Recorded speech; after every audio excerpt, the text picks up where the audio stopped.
Ladies and ladies and ladies and a few brave gentlemen. I hope you get out of this alive.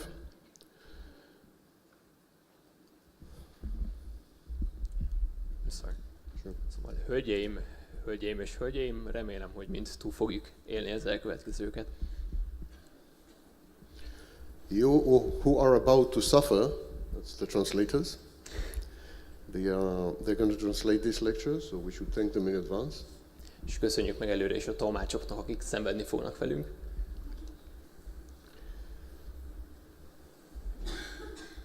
You have all come here, presumably, to learn how to survive, how to manipulate the narcissist and live to tell about it. Gondolom mind azért jöttek ide, hogy megtudják, hogyan lehet manipulálni egy narcisztikust és túlélni. I'm not sure it's possible, Nem vagyok benne biztos, hogy ez lehetséges, but we will try. de megpróbáljuk. The lecture will be divided to two parts. One of them is about 15 minutes, and one of them is about 2 hours and 15 minutes. Az előadás két részből fog állni. Az első nagyjából 4 óra lesz, és utána pedig egy 2 óra 15 perces résszel folytatjuk. And the reason I'm dividing this lecture in this unconventional way És azért döntöttem úgy, hogy ilyen szokatlan módon ketté válasszom az előadást, in all seriousness, is to allow those of you who want to leave after 15 minutes. Teljesen komolyan mondom, hogy azért tettem így, hogy aki esetleg úgy dönt, hogy elmegy, az el tudjon menni. Especially those who came from Vienna.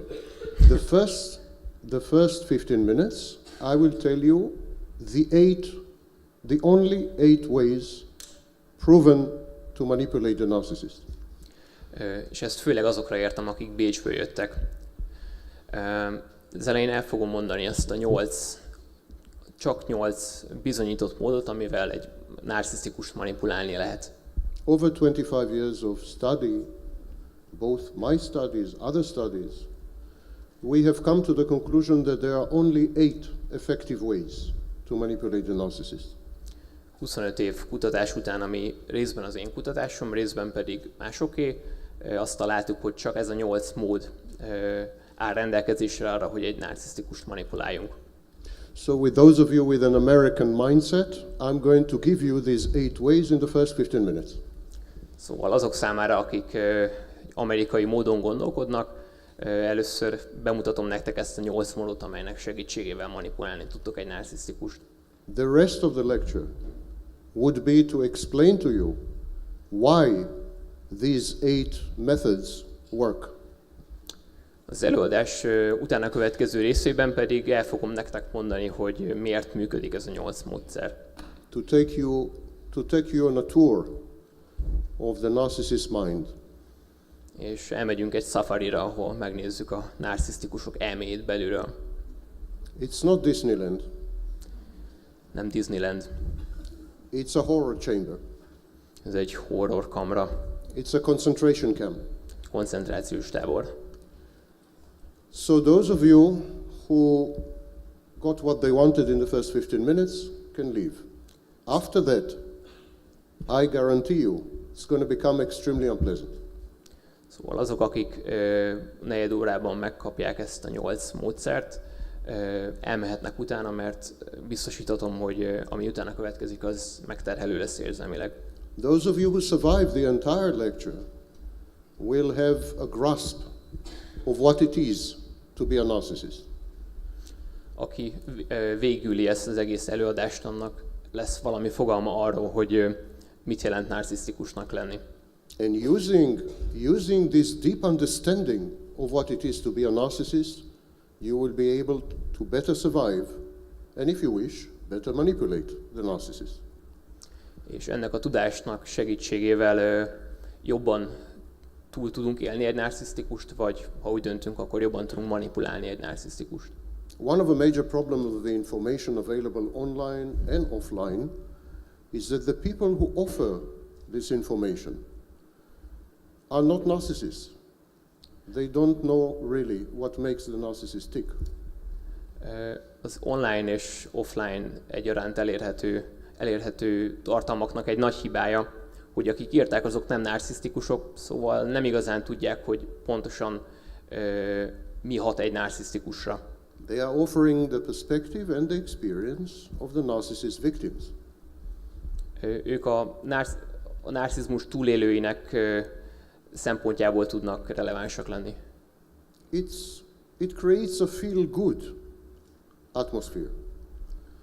És ennek van egy ilyen jó hangulatú aspektusa. Like-minded people who went through similar experiences always like to congregate together. Olyan emberek, akik hasonló tapasztalatokon mentek át, mindig szeretnek összegyűlni és együtt lenni. But it's not very efficient. De ez nem túl hatékony. Today, at the end of this lecture, you will have become efficient with the narcissist.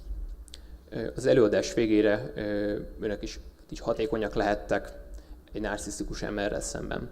Because you will gain a deep understanding of what it means to be one. Mert lesz egy mély megértésetek arról, hogy mit jelent narcisztikusnak lenni. Our bodies are made of flesh and blood. A testünk az húsból és fényből áll. But our minds are made of dreams. De az elméink álmokból állnak. Our brains do not trust our senses. Az agyunk nem bízik meg az érzékszerveinkben. Information that gets from the environment to the brain is processed by the brain to ignore the senses. A környezetből az agyba jutó információt az agy dolgozza fel, és aztán arra használja, hogy csalatkozzon, hogy átírja a tényeket. We are all in a constant dream state. Mi mind folyamatosan álmodunk, vagy egy álomszerű állapotban vagyunk. We are not in direct contact with reality, but we are in contact with our minds. Nem állunk közvetlen kapcsolatban a realitással, de a saját elménkkel közvetlen kapcsolatban állunk. The narcissist interferes with our dreams. Egy narcisztikus belezavar az álmainkba. In life, we do not learn from experience. Az életben nem tanulunk a tapasztalatainkból. We learn from trauma. A traumákból tanulunk. We learn from our wounds. Sebeinkből tanulunk. The narcissist is a master at recognizing your wounds and making use of them. Egy narcisztikus mestere annak, hogy észrevegye a sebeidet és kihasználja őket. The narcissist interferes with your dreams and resonates with your wounds. Egy narcisztikus belezavar az érzéseidbe, és kihasználja a sebeidet. There is no greater intimacy than this. Ennél nem lehetséges mélyebb intimitás. Partners of narcissists say that it is very difficult to find new partners because the intensity is much lower. A narcisztikusok partnerei azt mondják, hogy utána nagyon nehéz új partnerrel állni, mivel az intenzitás csökken. Once you have experienced the narcissist as an intimate partner, all other intimate partners appear to be black and white movies. Miután volt egy narcisztikus partnered, minden további partnered egy fekete-fehér filmnek tűnik. The narcissist is a color movie. Egy narcisztikus egy színes film. An intense, amazing experience. Egy intenzív, elképesztő tapasztalat. Unparalleled, unprecedented, unrepeatable. Megismételhetetlen, és nincsen hozzá semmi hasonló. Because, remember that, the narcissist interferes with your dreams and resonates with your wounds. And there is no greater intimacy ever than this. Mert ne felejtjétek, hogy egy narcisztikus kapcsolatba kerül az álmaiddal, rezonál a sebeiddel, és ennél soha semmilyen körülmények között nincsen nagyobb intimitás. Before we go into the mind of this pretty unique creature, let me, as promised, tell you what are the 8 techniques. Mielőtt alámerülünk ennek a hihetetlen lénynek az elméjébe, ahogy ígértem, először következzék a 8 technika.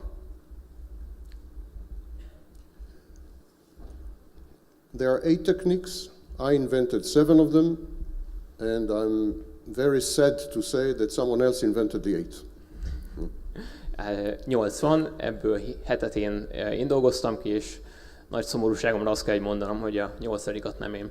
It's devastating. I've never recovered from that. Egy szörnyű trauma volt, azóta sem jutottam rajta túl. But let's keep it between us. De maradjunk a komolyság talaján. By far, the most effective technique is no contact. Messze az a leghatékonyabb, hogyha semmilyen kapcsolatban sem állunk egy narcisztikussal. The minute you have identified someone as a narcissist or with pronounced narcissistic traits, you walk away. Amint tudatára ébredtél, hogy egy narcisztikussal van dolgod, vagy valakivel, akinek narcisztikus tendenciái vannak, a legjobb dolog, amit tehetsz, hogyha veszed kalapodat. And yes, you walk away even if it is your mother or father or son, let alone husband or wife. You just walk away. És ez még akkor is így van, hogyha saját szüleidről, házastársaidról vagy gyermekeidről van szó. You maintain no contact, direct or indirect. Sem megszakítasz minden közvetlen vagy közvetett kapcsolatot. If you are forced to communicate, you communicate via service providers like lawyers and accountants and courts. Amennyiben mégis kommunikáltok, akkor ez szolgáltatókon keresztül, például ügyvédeken vagy bíróságokon keresztül történjen. You receive no gifts, you answer no phone calls, you do not become friends. Nem fogadsz el ajándékokat, nem veszed fel a telefont, és ajándékokat sem fogadsz el. You do not follow the social media accounts of your ex-partner. Nem követed a közösségi média felhasználóikat. You don't talk to friends of your partner, Nem beszélsz a barátaikkal sem, to your partner's mother. az anyjával sem, You go no contact. és teljesen megszakítod a kapcsolatot. This is by far the most efficient technique. Ez messze ez a leghatékonyabb technika. And today, recommended by most mental health practitioners and family therapists. És manapság is a legtöbb mentális egészséggel foglalkozó szakember, illetve családterapeuta ezt ajánlja. What if you have children together? Akkor is, és mi van, hogyha vannak gyermekeitek, közös gyermekeitek? You minimize contact. Minimalizálod You work through third parties. harmadik feleken keresztül érintkeztek. You never discuss personal issues not connected to the children. Soha nem beszélsz meg nem a gyerekekhez kapcsolódó kérdéseket. What if you have a very successful and profitable business together? És hogyha egy nagyon sikeres üzletben veszel részt, You dismantle it. leszereled, You go. elmész. Your sanity and survival are more important than any business. Az épp elmélyűséged és a túlélésed ezeknél mind fontosabb. What if it is your mother? És az édesanyád Same. ugyanaz. Son? Elmész. Same. Még hogyha házastársad, akkor is. Narcissist is toxic. You walk away. A narcisztikusok mérgezőek. El kell menned. In all my years, decades of work in the topic, I have never heard a good reason not to go no contact. Az elmúlt évtizedekben, amit narcisztikusokkal töltöttem, nem találtam egy olyan okot sem, ami ennek ellentétére szólna. If you don't go no contact, it's because you do not want to go no contact. Akkor nem szakítod meg a kapcsolatot, hogyha nem akarod megszakítani a kapcsolatot. Because the narcissist still fulfills some emotional needs. Mert még egy narcisztikus is betölthet bizonyos érzelmi szükségleteket. So then if you are still in contact, there are the other 7 techniques. Szóval, hogyha mégis kapcsolatban maradtatok, akkor következzék a további 7 technika. A very effective technique which I did not invent is called Grey Rock. Az egyik technika, amit sajnos nem én fejlesztettem ki, ezt úgy hívják, hogy szürke szikla módszer. It is providing the narcissist with minimal minimal response, pretending to be boring, one-dimensional, a bit stupid, not interesting. Egy olyan képet mutatsz a narcisztikus felé, amely alapján nem adsz visszajelzéseket, nem vagy érdekes, kicsit egydimenziósnak és butának tűnhetsz. Gradually, the narcissist, presumably, will lose interest in you and move on to the next source of supply. Valószínűleg a narcisztikus nem sokára rád fog unni, és tovább áll a következő áldozatra. It's a very, very effective technique Ez egy nagyon hatékony technika, and works very fast, és nagyon gyorsan működik. usually within months. Általában hónapok lefolyása alatt. All you have to do is respond minimally, not to the point, ignore, stare, do nothing. Csak annyit kell tenned, hogy nem válaszolsz, érdektelen vagy, nem a kérdésre válaszolsz, a levegőben nézel, és ennyi. Next technique is called deflection or decoy technique. A következő technika az elhárítás. It is to find a common enemy, Egy közös ellenség megkeresése. the neighbor, Szomszéd, the boss, a főnök, his sister-in-law, a sógora, the favorite, mother-in-law, a kedvenc anyós. someone you can agree with the narcissist is a common enemy. Valaki, akivel szemben egy narcisztikussal egy oldalon lehettek. Then you and the narcissist become allies against this common enemy. És akkor te és a narcisztikus szövetségesekké váltok ezzel a közös ellenséggel szemben. It could be an institution, Lehet egy intézmény is, the ruling party, a kormányzó párt, the church, az egyház, the United States. az Egyesült Államok, It's a favorite. egy kedvenc.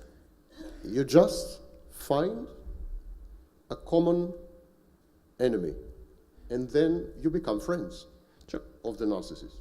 csak kerestek egy közös ellenséget, és már is barátok vagytok. So this technique is called deflection or decoy. Ezt hívják elhárításnak. The next technique is called mirroring. A következő technika neve tükrözés, It should never be used with a psychopathic narcissist.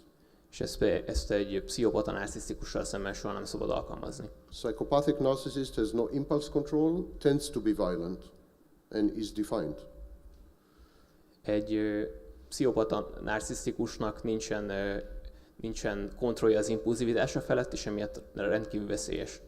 But with regular narcissists, it works miracles. De egy rendes narcisztikussal szemben csodákra képes ez a technika. You simply mirror the narcissist.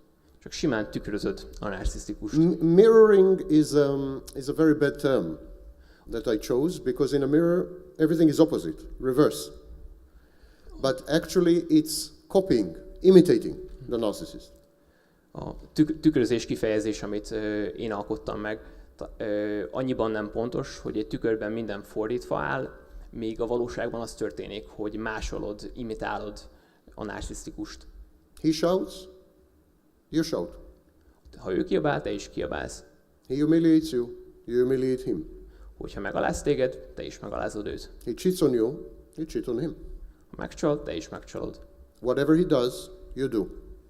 Bármit tesz veled, te ugyanazt teszed ő vele. The famous song, anything you can do, I can do better. Van ez a szám, anything you can do, I can do better. Akármit tudsz tenni, én azt jobban tudom, mint te. This is the essence of the technique. Ez ennek a technikának a lényege. It has two effects. Escalation, narcissist is a coward, like all bullies. And escalation, when the narcissist faces escalation, he backs off. Két hatása van, az egyik az eszkaláció, és mivel a narcisztikus, mint minden agresszor alapvetően gyáva, amint elkezd eszkalálódni a helyzet, a narcisztikus visszalép egyet. Second effect, it creates in the narcissist self-awareness. The narcissist is not introspective. He doesn't have self-awareness. So mirroring helps the narcissist to see himself in the mirror, to see what he's doing. A második hatása, hogy tükröt tartunk ezzel a narcisztikusnak, aki ezzel reflektálni tud önmagára, vagy kap erre egy lehetőséget, ugyanis egy narcisztikusból hiányzik a saját érzéseivel való tisztában levés. I never know when the Hungarian part ends. Sose tudom, mikor van vége a magyar résznek. Okay. For those of you who study psychology, who are into psychology and like very much psychological phrases, this technique is actually a form of operant conditioning. Azok számára, akik szeretik a pszichológiát, vagy pszichológiát tanulnak, a releváns szakifejezés az operáns kondicionálás. Operant conditioning. So it conditions the narcissist to behave. Szóval ez a Behave. Szóval ezzel arra kondicionáljuk a narcisztikust, hogy megfelelően viselkedjen. We use operant conditioning in domesticating pets. A háziállatok megnevelésére is ezt használjuk. Only pets are a pleasure. Azzal a különbséggel csupán, hogy egy háziállat az kellemes. The next technique is known as shared psychosis or shared psychotic disorder. A következő technika a közös megosztott pszichózis. This technique has other names: delusional narrative, Stockholm syndrome, trauma bonding, etc. Ennek a technikának több neve is van, traumakötés, Stockholm szindróma, vagy It is exactly the opposite of mirroring. pontosan a tükrözés ellentéte. Whatever the narcissist does, you exaggerate. Bármit tesz egy narcisztikus, te ugyanezt túlzod el. So the narcissist says, I solved this problem at work today. Szóval egy narcisztikus azt mondja, hogy volt ez a probléma a munkahelyemen, és megoldottam. All my stupid colleagues and my idiot boss could not solve it. I came in 5 minutes, I solved it. A hülye főnököm és a kollégáim esélytelen volt, hogy megoldják, én jöttem és megoldottam. 5 perc alatt. In shared psychosis, the response would be, why did it take you 5 minutes? You are such an amazing genius. Normally it would take you 2 minutes. Egy megosztott pszichózis során visszakérdez az ember, hogy miért 5 perc, miért amekkora zseni vagy, miért nem oldottad meg 2 perc alatt. And why do you spend your time in this stupid job with these retards? You deserve a lot better. You are a genius of global proportions. Not recognized yet, but you know. És egyáltalán miért dolgozol ezek között, az ostobák között? Hát egy világméretű zseni vagy, hát még ez nem jött ki, de az vagy, hogy mit keresel itt. You create a caricature. You caricaturize the narcissist's grandiosity and behaviors. You make a caricature out of the narcissist's grandiosity and behaviors. Karikírozod a narcisztikus grandiozitását, illetve viselkedését. Egy karikatúrát készítesz belőle. And in literature, this is known as parody. You parody the narcissist. Az irodalomtudomány ezt nevezi paródiának, és parodizálsz ezzel egy narcisztikust. Parodia. This has the amazing effect that the narcissist becomes modest. Ennek az a hihetetlen hatása van, hogy a narcisztikus szerényé válik. A typical reaction, well, don't exaggerate, you know, I'm not such a genius. Tipikus reakció erre az, hogy hát ne túlozz, hát nem vagyok azért ekkora zseni. And it's therefore a technique of behavior modification. Ez ennek megfelelően egy viselkedési módosító, modifikációs technika. You enter the psychotic world of the narcissist and you enhance it, you amplify it, so that even the narcissist sees how crazy he is. Belelépsz a narcisztikus belső furcsa világába, felerősíted, és így még a narcisztikus is látja, hogy mennyire torz ez. The next technique is closely allied, closely connected to this technique. A következő technológia lazán kapcsolódik ehhez az előzőhöz. It is to provide the narcissist with calibrated, reasonable, but very high-grade narcissistic supply. És It is to provide the narcissist with well-calibrated and reasonable, high-grade narcissistic supply. És ez pedig úgy történik, hogy ezt a narcisztikust ellátjuk egy jól bekalibrált, magas minőségű narcisztikus forrással. Narcissistic supply is, of course, attention. Essentially, attention. The attention could be positive, but also negative. Any attention is narcissistic supply. It's a mistake to think that only positive attention. A narcisztikus forrás ez lényegében a figyelmet takarja, legyen szó akár pozitív, akár negatív figyelemről. A negatív figyelem ugyanúgy számít. So, to tell the narcissist, I admire you, you know so much, you're amazing, you're more sexy than Wikipedia. Szóval azt mondani egy narcisztikusnak, hogy eszméletlen vagy, hát hihetetlen, hogy mennyit tudsz, és még annyira jól is nézel ki. Is a form of high-grade narcissistic supply. Ez egy magas minőségű narcisztikus forrás.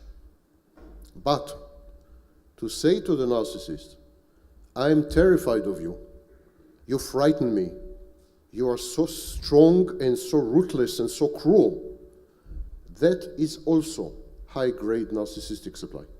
De hogyha azt mondjuk ennek a narcisztikusnak, hogy megrémítesz, félelmetes vagy, annyira erős vagy, és kegyetlen, és irgalmatlan, azzal ugyanezt a magas minőségű narcisztikus forrást biztosítjuk számára. Narcissistic supply is a drug, and the narcissist is a junkie. A narcisztikus forrás az egy drog, és egy narcisztikus az drogos. The technique is simple. You become the pusher. Egyszerű a technika, te leszel a dealer. You just provide the drug, the fix, the dose. Te adod neki a napi adagot. This creates extreme dependency. És ez pedig extrém függőséghez vezet. And actually, narcissists with a source of very high grade supply become codependent or even borderline. És borderline? Borderline. És azok a narcisztikusok, akik ezt a magas minőségű narcisztikus forrást megkapják, azok társfüggők, azaz codependensek lesznek, és elkezdenek borderline-ra hajazni. Narcissists are dependent personalities. Egy narcisztikus az egy függő személyiség. Make sure they depend on you. Bizonyosodj meg róla, hogy te vagy az, akitől függenek. You provide good supply, you can name your price. Hogyha jó az anyagod, te szabod meg az árat. Like in Harlem. Mint Harlemben. The next technique is known as withholding. A következő technika neve visszatartás. Opposite of the previous technique. És ez pedig az előző technikának a szöges ellentéte. In the previous technique, you give supply. Az előző technika során te In this biztosítod. technique, you withhold supply. You do not give supply. Az előző technikában te biztosítod ezt a forrást, ebben a technikában pedig te vagy az, aki visszatartja ezt a forrást. You withhold communication, silent treatment. Csendes kezelés, nem kommunikálsz vele, You withhold sex. nem szexelsz vele. You withhold sexual exclusivity. This is known as triangulation. Nem, tovább megcsalod, ezt hívják szexuális triangulációnak. So you withhold critical elements that are critical to the narcissist self-regulation. Visszatartasz olyan dolgokat, amelyek az ő önszabályozásához elengedhetetlenek. By withholding these elements, you force the narcissist to court you. Azzal, hogy visszatartod ezeket a dolgokat tőle, arra kényszeríted a narcisztikust, hogy udvaroljon neked. To try to force you to extract what you are withholding. Hogy végül megad neki, rákényszerítsen, hogy megad neki, amire szüksége van. You withhold sex, suddenly he is very interested. Ha nem szexelsz vele, hirtelen nagyon szeretne. You withhold communication, suddenly he constantly tries to communicate. Nem kommunikálsz vele, akkor hirtelen ő nagyon szeretne veled kommunikálni. You triangulate with another man, he becomes jealous and possessive. Hogyha triangulálsz és megcsalod egy másik férfival, akkor hirtelen nagyon féltékeny lesz. Withholding is a very powerful technique, A visszatartás egy nagyon erős technika, up to a point. egy bizonyos szintig. It must be combined with the previous technique. Ezt kombinálni kell az előző technikával. Never alone. Soha nem magában. So, short bursts of high-grade supply short birth, short periods of withholding, supply, withholding, supply, withholding. Egy rövid időre megadod neki, amire vágyik, magas minőségben, utána pedig megvonod tőle, és ezt a kettőt váltogatod. And this is known as intermittent reinforcement. Ezt hívják időszakos megerősítésnek. If you review, if you have a look, a fresh look at the techniques that I've described, what strikes you? Hogyha egy friss szemmel ránézel mindezekre a most bemutatott technikákra, mi az, ahol kilóg a lógláb? All these techniques, Az összes technikánál. intermittent reinforcement, Időszakos megerősítés, conditioning, kondicionálás, trauma bonding, traumakötés. what strikes you? Mi az, ami megüti a füledet? These are exactly narcissistic behaviors. Ezek mind narcisztikus viselkedésmódok. That's exactly what the narcissist does Ez pontosan az, amit a narcisztikus veled csinál. to you. Veled. In other words, the only way to manipulate a narcissist and survive to tell about it Szóval az egyetlen módja annak, hogy manipuláljunk egy narcisztikust, és túléljük ezt az egész folyamatot, is to become one. az, hogy te is egyé váljál, egy narcisztikussá váljál. In a minute we'll talk about it. This kind of acquired behavior is known as narcissistic psychopathic overlay. Overlay. Ezt hívják, ezt a technikát, amiről nem sokára beszélni fogunk, ezt hívják pszichopata narcisztikus átfedésnek. Our studies show clearly all over the world that partners of narcissists, over time, as they are traumatized and victimized, develop pronounced narcissistic and psychopathic behaviors. Az összes tanulmányunk azt mutatja, hogy akik narcisztikusok partnerei, az idő előre haladtával maguk is pszichopata és narcisztikus jegyeket kezdenek el mutatni. Narcissism, ladies and gentlemen, is far more infectious than the coronavirus. Hölgyeim és uraim, a narcizmus sokkal fertőzőbb, mint a koronavírus. And far more widespread. És sokkal elterjedtebb is.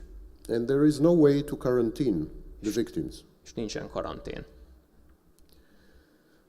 So, this is precisely coming back to the beginning, why my only recommendation, is no contact. Always has been my recommendation since I invented it, and to this very moment. Only no contact. És itt csatlakoznék vissza az előadásom kezdetéhez, amikor is azt mondtam, hogy ez egyetlen igazán jó módszer az, hogyha megszakítjuk a kapcsolatot. Pont ezért ezt én dolgoztam ki, és mindig is ezt mondtam, hogy ez az egyetlen igazán előrevívő módszer. You remain in contact with the narcissist, you are playing with fire. Ha kapcsolatban maradsz egy narcisztikussal, akkor a tűzzel játszol. You are playing with your soul, A lelkeddel játszol. with your sanity. Az épp elmélyűségeddel játszol. You will end up being narcissists and psychopaths. Vagy narcisztikus leszel a végére, és pszichopata is. These behaviors, the narcissistic psychopathic overlay, these behaviors are transient, they are temporary. Ezek a viselkedésformák, amiket a pszichopata narcisztikus átfedésben leírtam, ezek átmenetiek. Victims of complex post-traumatic stress disorder display behaviors which are identical to borderline personality disorder. A komplex poszttraumás stresszavar áldozatai olyan viselkedésformákat mutatnak, ami a borderline-nal egyezik meg. As the trauma heals, these behaviors vanish, Ahogyan a trauma gyógyul, ezek a viselkedésformák eltűnnek. except two things that never ever recover. Kivéve két dolog, amely soha nem fog eltűnni. The ability to trust other people A másokban való megbízás képessége and empathy. és az empátia.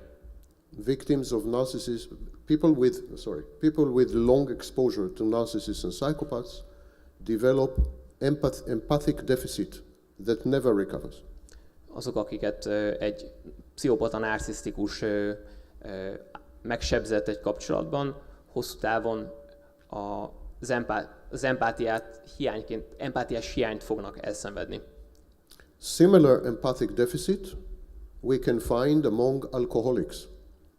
Az alkoholisták között találhatunk hasonló empátia-deficitet, hiányt. among drug addicts, A drogfüggők között, among people with chronic illnesses, a krónikus betegségekkel küzdők között, among people with terminal illnesses. halálos, terminális betegségekkel küzdők között. Is this the way you want to end up? Te is így szeretnéd végezni? Why play these games? Miért játszsz a játékot? What is the aim of manipulating the narcissist? Mi a célja annak, hogy manipulálj egy narcisztikust? Don't even pack your things. Ne is pakold össze a Don't dolgaidat. bother. Az még azzal se törődj. Walk away. Fogd Now. magad és menj el, fuss. This has been the 45-minute, 15 minutes that I promised.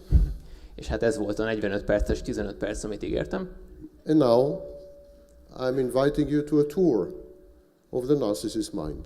És most pedig betekintést nyerhetünk egy narcisztikus elméjébe. As we tour the narcissist's mind, you will understand why each of these techniques is working. So this is actually the second part of the lecture is to explain to you why these techniques are working and to allow you with this deeper understanding to use these techniques more effectively. És miközben betekintést nyerünk egy narcisztikus elméjébe, meg fogjátok érteni, hogy miért működnek ezek a technikák, és hogy hogyan lehet őket használni. Mi ennek a háttere.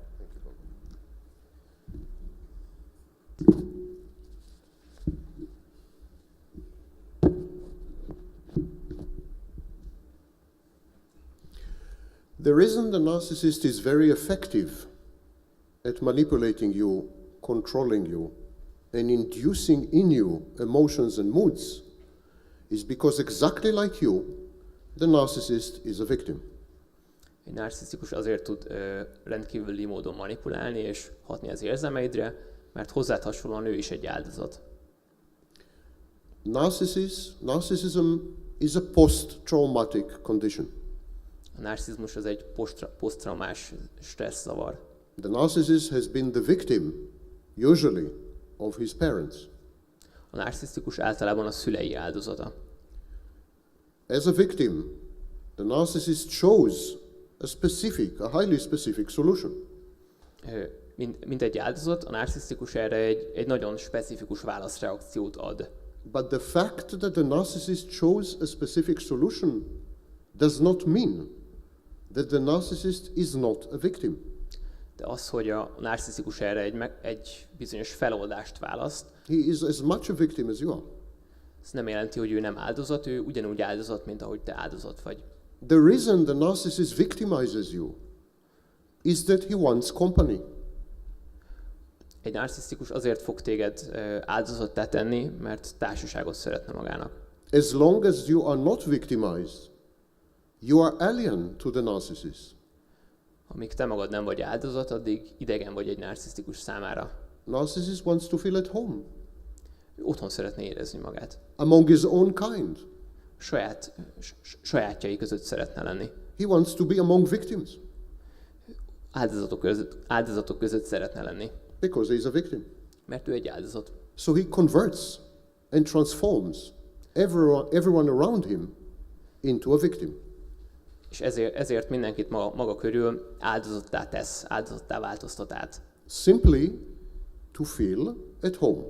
Egyszerűen csak azért, hogy otthon érezze magát. And of course, the clinical concept is comfort zone. És természetesen itt a klinikai háttér a komfortzóna fogalma. The narcissist comfort zone is among victims. A narcisztikus komfortzónája egy olyan tér, ahol áldozatokkal van egy The légtérben. narcissist will victimize you, never mind what you do. Egy narcisztikus áldozattá fog tenni téged, akármit teszel. Never mind what you do not do. Mindegy, hogy mit nem teszel. Never mind how often you do or do not do what you do or do not do. És mindegy, hogy milyen gyakran teszed, vagy nem teszed azt, amit teszel, vagy nem teszel. Never mind if you are, Mindegy, hogyha te is narcisz. because you don't even have to be for the narcissist to victimize you. Nem mindegy, hogy vagy-e vagy sem, mert nincs szüksége rád, hogy áldozattá tegyen. And here's the worst part. És itt jön a legrosszabb része. When the narcissist converts you to an image of himself, Amikor egy narcisztikus önmaga képévé tesz téged, he's doing you a favor szívességet tesz neked, because he is superior. mert ő felsőbbrendű. He is godlike. olyan, mint egy Isten. He is bringing you up to his level. Felemel a saját szintjére. What does it say in Genesis, the first chapter of Genesis in the Bible? Mit mond a Bibliában a Genezis első fejezete? God created man in his own image. Isten a saját képmására teremtette az embert. The narcissist creates you in his own image. Egy narcisztikus saját képmására fog téged megteremteni. He is furious at your lack of gratitude. És mérhetetlen dühel tölti el, hogy nem vagy hálás neki. Here he is investing in inferior you. Ő benned, mint... There's a phone ringing. No, don't worry. I'm not available. So here he is investing in inferior you. Ő benned, mint egy alacsonyabb lénybe befektet, beléd fektet. He is very close to God. Ő nagyon közel áll Istenhez. Sometimes they change places. Néha helyet is cserélnek. And here he is, És itt van. having chosen you, És kiválasztott téged. having selected you. Kiválasztott téged mások közül. He could have chosen anyone, Bárkit választhatott but volna, he chose you. de téged választott. And here he is molding you, shaping you like Pygmalion and Galatea. És itt van, és formál téged, mint Pygmalion formálta Galateát. And how do you react? És te hogyan reagálsz erre? You're unhappy. Boldogtalan vagy. You claim to be abused and victimized. Azt mondod, hogy bántalmaztak és You're too eltölted. stupid to realize the enormous gift you are receiving. Túl buta vagy ahhoz, hogy észrevedd, milyen hatalmas ajándékot kaptál valakitől. You must understand this. Ezt meg kell értened ezt. The narcissist is very angry at you Egy narcisztikus nagyon dühös rád. all the time, Mindig. either because you are too retarded to appreciate his gifts, Vagy mert túl retardált vagy ahhoz, hogy értékeld az ajándékait, which is usually the case, Ami- or if you are intelligent, you are too ungrateful. és általában az első a helyzet, vagy amennyiben intelligens vagy, akkor hálátlan vagy felé. The narcissist partner is in a binary state, retard or ungrateful. Egy narcisztikus partnere vagy retardált, vagy pedig hálátlan. And usually ungrateful retard. De általában egy hálátlan retardált. And so the narcissist says to himself, to mold my partner, I must resort to extreme and radical measures. És egy narcisztikus azt mondja magának, hogy ahhoz, hogy tégem formáljon, ehhez radikális intézkedésekre van szükség. Americans call it tough love. Az amerikaiak ezt tough love-nak, azaz kemény szeretetnek hívják. They tried it in Iraq. So Megpróbálták Irakban. this is tough love. It's for your own good. Ahol ez egy kemény szeretet, ami a te érdekedet szolgálja. You will thank me one day Egy nap meg fogod köszönni, if you survive. ha túléled. But there is a problem. De van egy probléma. And now I'm going to take you into the soul, the psyche, and the mind of the narcissist. És most pedig egy látogatást teszünk egy narcisztikus lelkébe, belső világába. There was a sociologist by the name of Giddens, and in the 1990s, Giddens came with a concept called ontological insecurity. Ontological insecurity. Volt egy Giddens nevű szociológus, aki megalkotta a 90-es években az ontológiai bizonytalanság fogalmát. The narcissist is in a state of ontological insecurity. Egy narcisztikus ebben az ontológiai bizonytalanságban van. What is ontological insecurity? De mit is takar ez a fogalom? It's when you don't feel continuous, Ez amikor nem érzed a létezésedet folyamatosnak. when you don't feel that your yesterday or your today is a continuation of yesterday and your tomorrow will be continuation of today. Akkor nem érzed azt, hogy a mai létezésed az a tegnapi létezésed folytatása, és a holnapi pedig a mai lesz. Obviously, if there is no continuity, it is impossible to develop an identity. És természetes módon, hogyha az ember nem él meg egy folyamatosságot, akkor lehetetlen identitást kifejleszteni. The narcissist is possibly the only form of human who has no core, no identity. no kernel. Lehet, hogy a narcisztikus az egyetlen emberi létforma, akinek semmilyen magja, semmilyen belső központja nincsen. In 1995, I proposed that narcissism is a form of multiple personality disorder. 95-ben javasoltam, hogy a narcizmusra tekintsenek, mint egy többszörös személyiségzavarra. Because the narcissist has two selves. Mert egy narcisztikusnak két énje van. True self, Az igazi én, which is a traumatized, very, very young child ami egy traumatizált, nagyon fiatal gyermek, who is paralyzed by fear and hurt. akit megbénítja a félelem és a fájdalom. So, this child is dysfunctional and has no effect on the psychodynamics of the narcissist. És ez a gyerek diszfunkciós, és semmilyen hatása nincs a narcisztikus viselkedésmódjára, működésmódjára. And there is the false self, És van a hamis én, which is godlike. ami istenszerű. We'll come to it a bit later. De majd visszatérünk So two később. selves, yes, true and false. A két énje van, egy valódi és egy igazi és egy hamis. Technically, it's multiple personality disorder because it's a person with two personalities. Lényegében többszörös személyiségzavarral rendelkezik, mert két személyisége van. But I was wrong. Tehát tévedtem. It's the second time I admit something today. I don't know what's happening to me. I was wrong. Because in multiple personality, known today as dissociative identity disorder, in dissociative identity disorder, there is continuity. És azért tévedtem, amit ma már érdekes módon másodszor vallok be, mert a többszörös személyiségzavarban, azaz a disszociatív identitászavarban van egyfajta folyamatosság. The person with multiple personalities has many personalities, A többszörös személyiséggel rendelkező embernek több személyisége van, but each of these personalities has perfect memory and perfect identity. de mindezeknek a személyiségeknek tökéletes identitása és memóriája van. And each of these personalities has total continuity. És mindezeknek a személyiségeknek tökéletes folyamatossága van. So, if someone with multiple personality has 6 personalities, Szóval, hogyha valaki, akinek többszörös személyisége van, 6 személyiséggel rendelkezik, and one of these personalities is Sam. és mondjuk az egyik szem Sam comes out, előjön, talks to the therapist, beszél a terapeutával, and then 4 months later, Sam comes out again. és 4 hónappal később szem újra előbukkan. Sam will remember the conversation with the therapist. Szem emlékezni fog a terapeutával folytatott beszélgetésre. The 6 personalities have total continuity, total memory, total identity. Mind a 6 személyiségnek teljes folyamatossága van, teljes emlékezete és teljes identitása. Not the narcissist. Egy narcisztikusnak nem.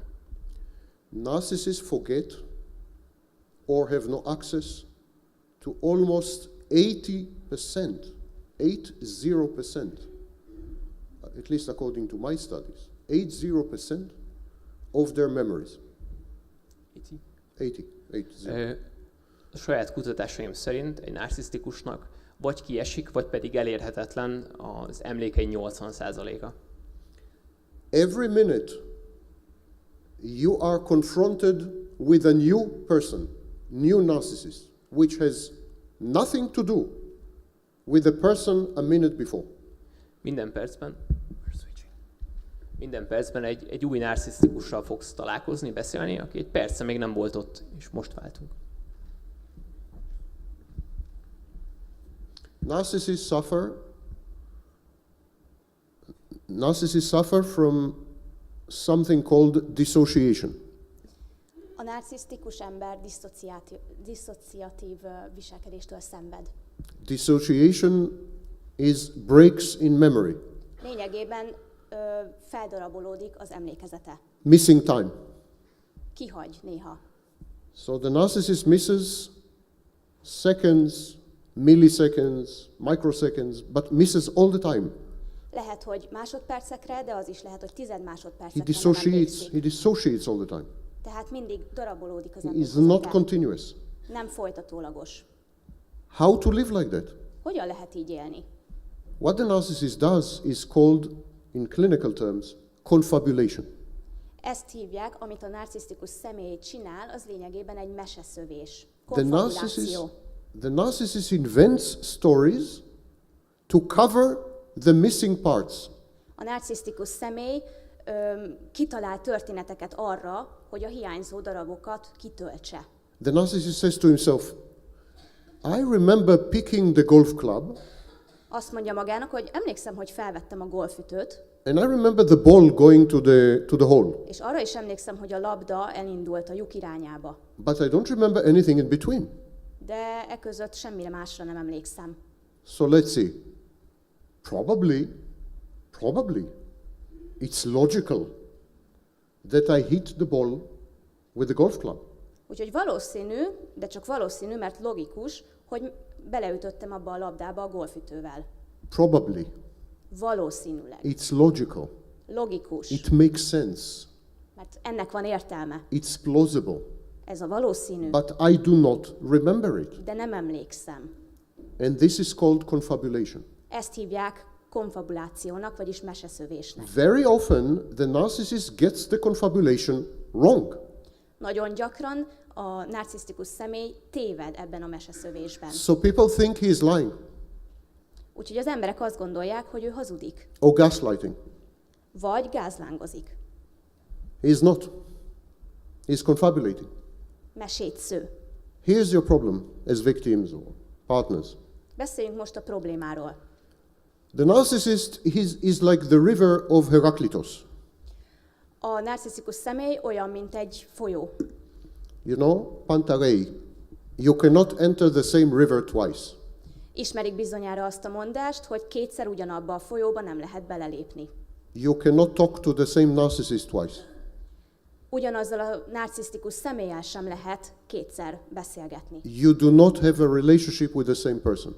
Nem ugyanazzal az emberrel állnak kapcsolatban. You do not communicate with the same human being. Nem ugyanazzal az emberrel kommunikálnak. Not only there is no one there, there's nobody there, Nincs ott senki, but the emptiness itself is fragmented and fractured to pieces.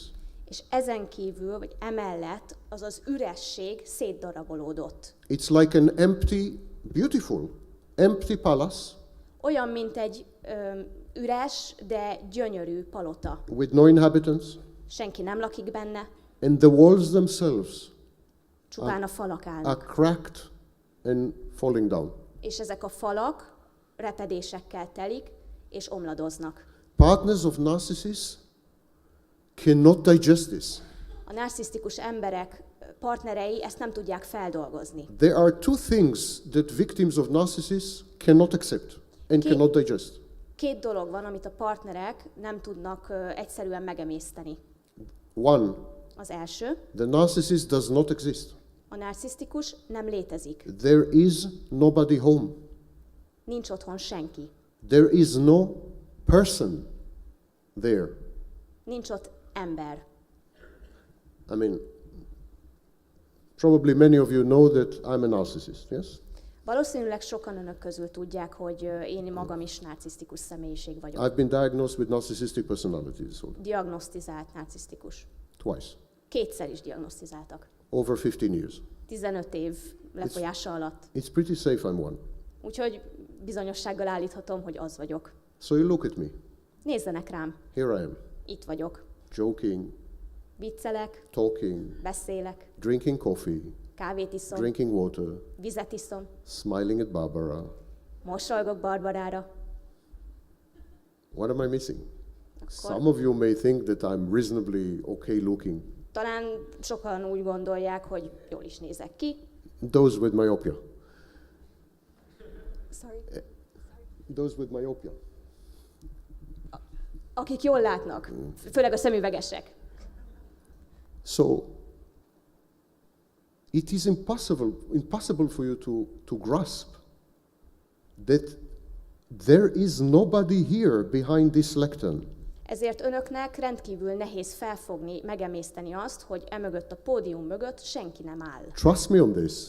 de bízzanak bennem. There is nobody here. Tényleg nincs itt senki. You're experiencing mass delusion. Lényegében egy tömeges csalás áldozatai. We will come to it. De majd erre visszatérünk később. This phenomenon is known as the uncanny valley. Ezt Uncanny valley. It's difficult to translate. Kanibálinak hívják. The second thing that victims or intimate partners of narcissists find difficult to accept A második dolog, amit a narcisztikus emberek partnerei nehezen tudnak feldolgozni, a következő. that to the narcissist, they are not special. Ez pedig az, hogy a narcisztikus személynek ők nem különleges emberek. They are commodities, Lényegében kényelmes, hogy ott vannak. as interchangeable as grains of rice. Kicserélhetőek és összetéveszthetőek, olyanok, mint két szem rizs. The narcissist is with you, married to you, has children with you, had experiences with you. A narcisztikus ember lehet, hogy az ön partnere, lehet, hogy házasok, sőt, lehet, hogy gyerekeik is vannak. Told you that he loves you a million times. Elmondta önöknek, hogy szereti magukat, How many times you made love? hányszor szeretkeztek, He cried. hányszor sírtak együtt. Intimacy. Mindez intimitás. The minute you stop functioning, he replaces you. De amint ön nem funkcionál tovább, ön helyettesíteni fogja. Because you are a commodity. Mert, mint mondtam, csak egy kényelmi eszköz. The narcissist loves his wife, and he also loves rice. A narcisztikus személy szereti a feleségét, de ugyanúgy szereti a rizst. And very often he cannot tell the difference. És nagyon gyakran nem tudja megkülönböztetni a kettőt. Victims find it shattering because their individuality is challenged. Az áldozatok számára ez sokkoló, mivel a saját identitásukat kérdőjelezik meg. So this is the first thing, ontological insecurity, dissociation, confabulation, nobody home, no one there. Ez tehát az első rész, a meseszövés, az, hogy nincs otthon senki. Sorry, before I go to the second thing. So, stop communicating so hard. Mielőtt tovább mennék, még hadd mondjam el, hogy ne próbáljanak meg ennyire erősen, vagy túl erősen kapcsolatba lépni velük. You cannot negotiate with a non-entity. Nem lehet velük egyezkedni. Your agreements mean nothing because no one signed them. Semmit nem jelent az egyességük, mert senki nem írta alá. You are talking to him, you are talking to yourself. Hogyha vele beszélgetnek, akkor lényegében önmagukkal beszélgetnek. It's a ghost, less than a ghost. Egy szellem, sőt, kevesebb It's annál. a pretension, it's a piece of fiction. The false self is a piece of fiction.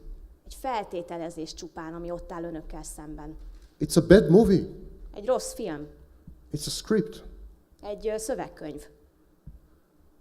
Why do I resemble a human being Miért so nézek, well? ki, miért nézek ki mégis úgy, mint egy ember? How do I give this almost perfect rendition of a human being? Hogy tudnak összetéveszteni egy valódi emberrel? I observed many of you Megfigyelem önöket for a long time. nagyon hosszú ideig. I have 190 IQ. Sorry. I have 190 IQ. 190 emberrel találkoztam. I used it. Ja, bocsánat. Oké, az IQ-m 190, I made use of it. használom is. You are not complex. Önök nem összetettek. You are very basic life forms. Nagyon egyszerű életformák. You are easy to manipulate Könnyen manipulálhatóak. because you have 3 or 4 basic modes. Van 3-4 alapjáratuk. Your user manual is pretty rudimentary. Sorry, I couldn't. No, I can't hear. You can't hear me or you don't understand what I'm No, saying? I can't Which of hear the two? you. Because we are having difficulties, you and I. I can't hear you. Sorry. Okay, you can't hear me. Then I will increase my voice. Your user manual is rudimentary. Az a kezelési útmutatójuk elég egyszerű. So, you know, it's not too difficult to deceive you into believing that I'm human. Nem túl nehéz megtéveszteni önöket, hogy én valóban egy ember vagyok. It helps that I'm made of carbon, Segít, hogy én is szénből állok. like the next generation of artificial intelligence. Csak úgy, mint a következő generációs mesterséges intelligencia. When the final androids hit the Earth, Amikor az androidok leszállnak a Földre, they will be made of carbon, ők is szénből állnak majd, they will have superior cognitive skills. rendkívül fejlett kognitív képességekkel rendelkeznek majd. I hope they will be more handsome than me, Remélem, hogy sokkal jobban fognak majd kinézni, mint én. but they will be me. De ők is én leszek. I am it. Ők, I am this thing. én ez vagyok. I am, in many respects, your future. Sok tekintetben én vagyok a jövő. I think this is the horror at the core of narcissism. Szerintem ez maga a horror, ami a narcizmus középpontjában áll. This is why narcissism had become a global phenomenon. Ezért vált a narcizmus egy globális jelenséggé. From Nepal to Australia and from Egypt to Canada. Ausztráliától kezdve Egyiptomon át mindenhol. There is a universal resonance Univerzális jelenségről van szó. because I think you recognize that this life form, narcissus, probably is the future. Szerintem önök felismerték, hogy ez az életforma, a narcizmus a jövő. I didn't say that. Én ezt nem mondhatnám. Japanese roboticist said it. Ezt a japán robotfejlesztők mondták. In 1970, Masahiro Mori, 1970-ben Mr. Masahiro Mori, Masahiro said azt mondta, that when robots become indistinguishable from people, hogy amikor a robotokat már nem lehet megkülönböztetni az emberektől, people will become very frightened, phobic, and anxious. az emberek idegessé és félénké válnak majd. And he called it uncanny valley. Ezt lényegében így gonoszságnak hívta. Everyone feels uncomfortable around the narcissist. Mindenki kényelmetlenül érzi magát a narcisztikus személyiségek We have proved it in studies. körül. Ezt bebizonyították tanulmányok. People don't know that they are with narcissists in the same room and they will react with extreme anxiety and discomfort. Az emberek nem tudják, hogy narcisztikusokkal vannak egy teremben, de hogyha ez kiderül, akkor idegessé válnak. Why? Miért? They feel that something is missing. Talán érzik, hogy valami hiányzik. Something is off key. Valami talán nincs rendben. Something is imitated, not real. Something is fake. Valami, minthogyha nem lenne igazi.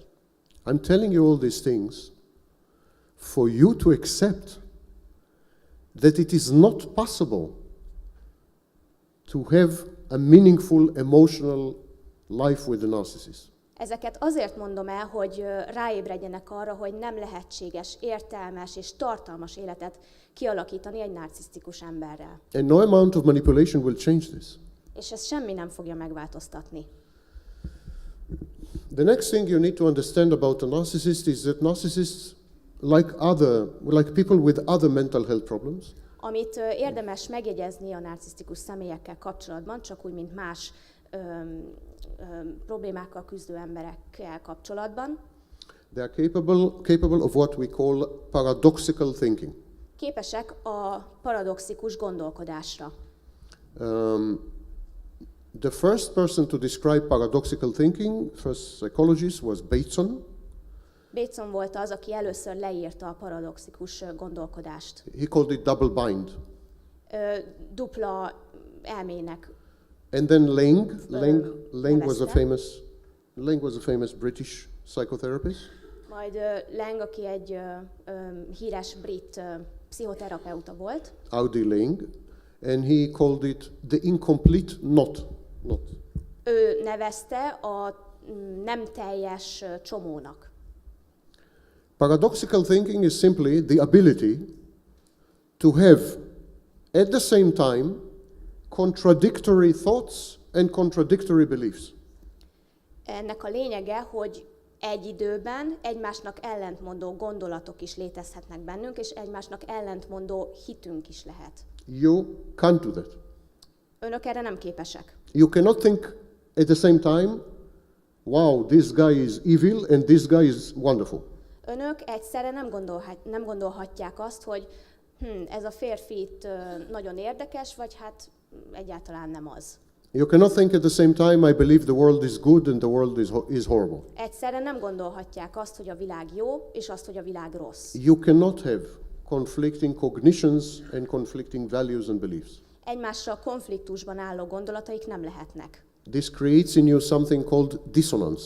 Ez diszonanciát kelt önökben. And you solve the dissonance by getting rid of one of the horns, one of the sides, one of the thoughts. Ezt a diszonanciát úgy oldják meg, hogy az egyik gondolattól megszabadulnak. Not so the narcissist. A narcisztikusok nem így oldják meg. Narcissists can, at the same time, at the same moment, have conflicting thoughts, contradictory emotions, contradictory values, and contradictory beliefs. A narcisztikusoknak lehetnek egymással ellentmondó értékeik, gondolataik. So, who are you talking to when you communicate with the narcissist? Tehát kikkel is beszélnek önök, hogyha egy narcisztikus emberrel beszélnek? And when you manipulate the narcissist, who are you manipulating? És hogyha manipulálnak egy narcisztikust, akkor kit is manipulálnak valójában? He can say at 3 o'clock in the afternoon, Barbara is wonderful, and at 3:15, Barbara sucks. Lehet, hogy délután 3 órakor azt mondja, hogy Barbara egyszerűen csodálatos, de 3 óra 15-kor azt mondja, hogy Barbara gáz. He changes his views, his commitments, his promises, his contracts, his everything changes constantly and dramatically. Minden, így például a véleménye is drasztikusan és teljesen megváltozhat nagyon rövid idő alatt. Because he has paradoxical thinking. Azért, mert paradoxikus módon gondolkodik. Why does he have paradoxical thinking? De miért gondolkodik így? Because he doesn't exist. Azért, mert nem létezik. The essence of existence is the stability of cognitions, values, and so on. A létezés eszenciája maga a hitrendszer, a gondolataink. And these are known as schemas, schemes. Ezeket sémáknak hívjuk. So everyone has schemas, Mindenkinek vannak sémái. amalgams, collections of emotions, cognitions, beliefs, values. Érzelmek, értékek, gondolatok összessége. And they are stable and they are solid. Ezek stabilak. Under stress, they can break down, but still, normally, they're very stable. Stressz alatt ezek akár össze is omolhatnak, de azt mondhatjuk, hogy elég stabilak. It makes all of you more or less predictable. Emiatt önök többé-kevésbé előre jósolhatóak, tehát megjósolhatóak. Reliable. Lehet önökre támaszkodni. And of course, it allows society to function. És természetesen funkcionálnak is. Narcissists and psychopaths, by the way, A narcisztikusok és a pszichopaták have is. have none of this. Ezek közül semmivel nem rendelkeznek. They go with the flow. Egyszerűen csak úsznak az árral. And they react to internal dynamics by changing themselves so completely that they are utterly new. A belső dinamikára reflektálva változtatják saját magukat, szinte addig a szintig, hogy teljesen mások lesznek. It is utterly disorienting. Teljesen iránytalan. It's like shape-shifting. Olyan, mintha alakváltoztatást You know, in látnánk, science fiction movies, mint shape-shifting. a sci-fi filmekben, It's chimerical. mint a kimera. It's very, very disorienting and sometimes frightening. Rendkívül összezavaró, és néha még ijesztő is. And always infuriating. Gyakran dühöt is kelt. Intimate partners and victims of narcissists spend huge amounts of time trying to nail down the jelly. A narcisztikusok partnerei rengeteg időt töltenek azzal, hogy próbálják meghatározni, hogy mivel is állnak szemben. But yesterday you said this. De tegnap ezt mondtad. But you promised this. Ezt ígérted meg. But didn't we agree? De nem egyeztünk meg valamiben? Total waste of time. Szinte idővesztegetés. The third thing you need to know about narcissists, A következő dolog, amit érdemes tudni a narcisztikusokról, the narcissist starts as a reflection. A narcisztikus reflexióként kezdi. It's the only human being that starts its conscious existence as a reflection. Az egyetlen olyan lény, amely a létezését reflexióként kezdi. The narcissist constructs his sense of self, the false self, Saját magát az alapján állítja fel, by reflecting himself from other people. hogy másokat megfigyel, és az alapján. Healthy people, Az egészséges emberek, have a stable core. az egészséges embereknek stabil magja van. They get input from other people Más emberektől kapnak inputot, and they reject most of it. és a többséget visszautasítják. And they reject most of this input for good reason. És ezt jó okkal teszik. They know themselves much better than other people know them. Mivel sokkal jobban ismerik saját magukat, mint mások ismernék őket. This stability of the core remains for life.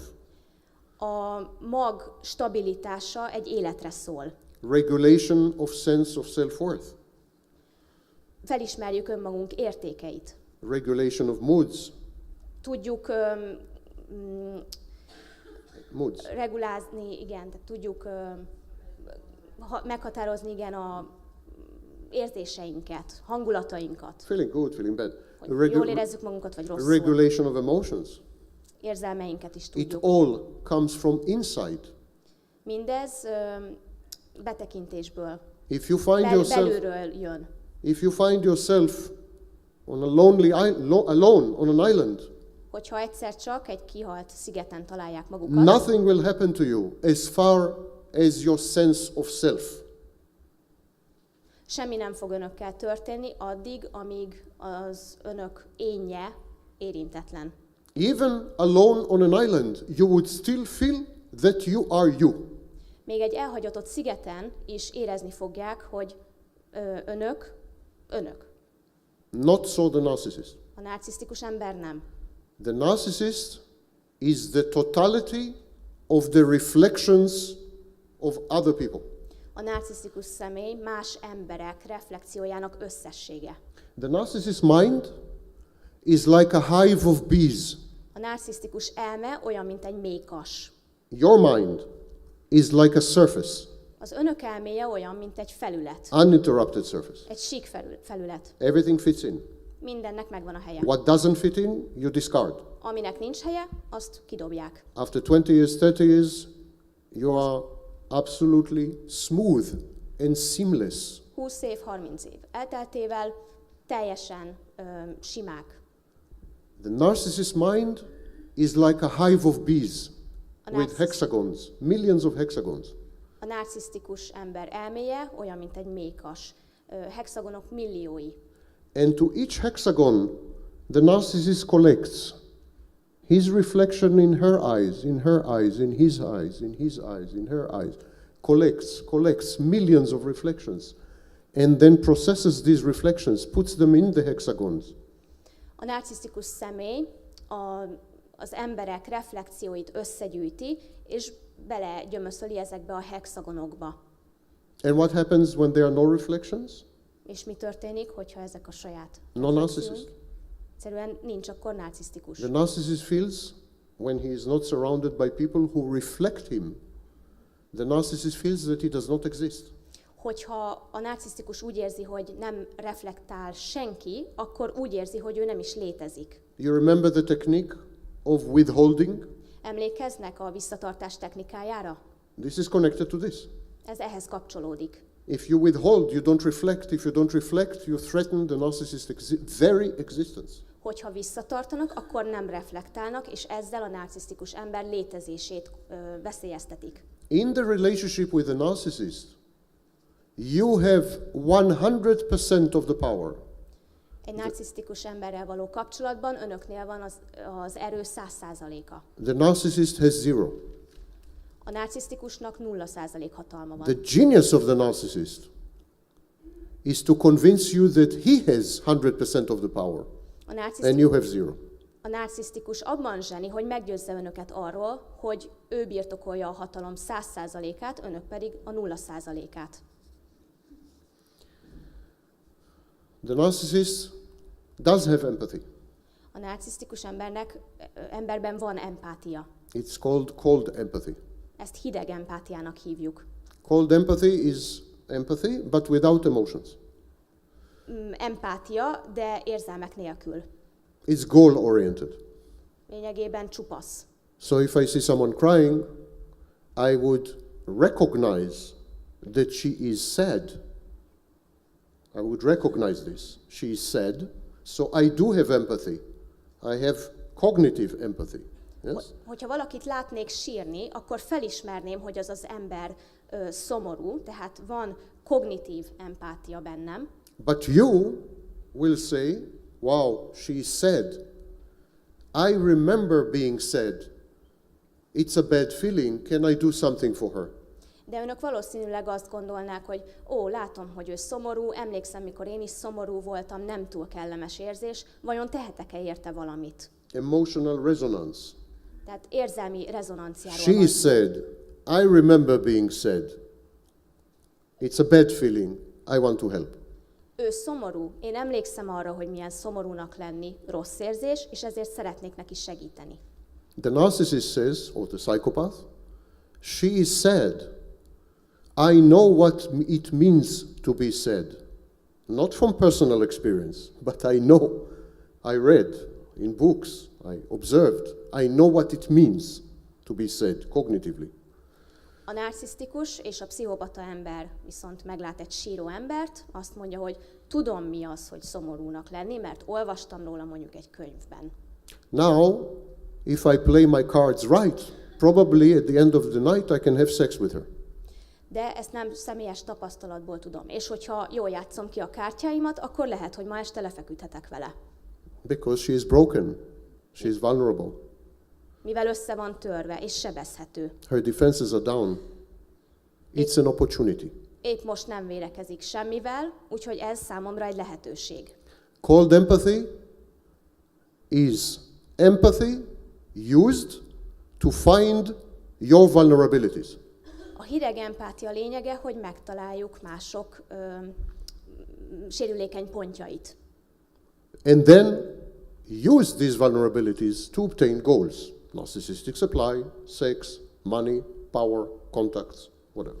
És ezeket saját céljukra fordítják a narcisztikusok, legyen az szex, pénz vagy hatalom. So, never ever show the narcissist any emotion. Éppen ezért soha, de soha nem mutassák ki érzelmeiket egy narcisztikus ember jelenlétében. Starve the narcissist called empathy of information. Do not provide information to the narcissist called empathy. Éheztessék őt. Legyen ez hideg empátia. You want to cry? There's always the toilet. Hogyha szeretnének sírni, akkor menjenek el a mosdóba. You're happy?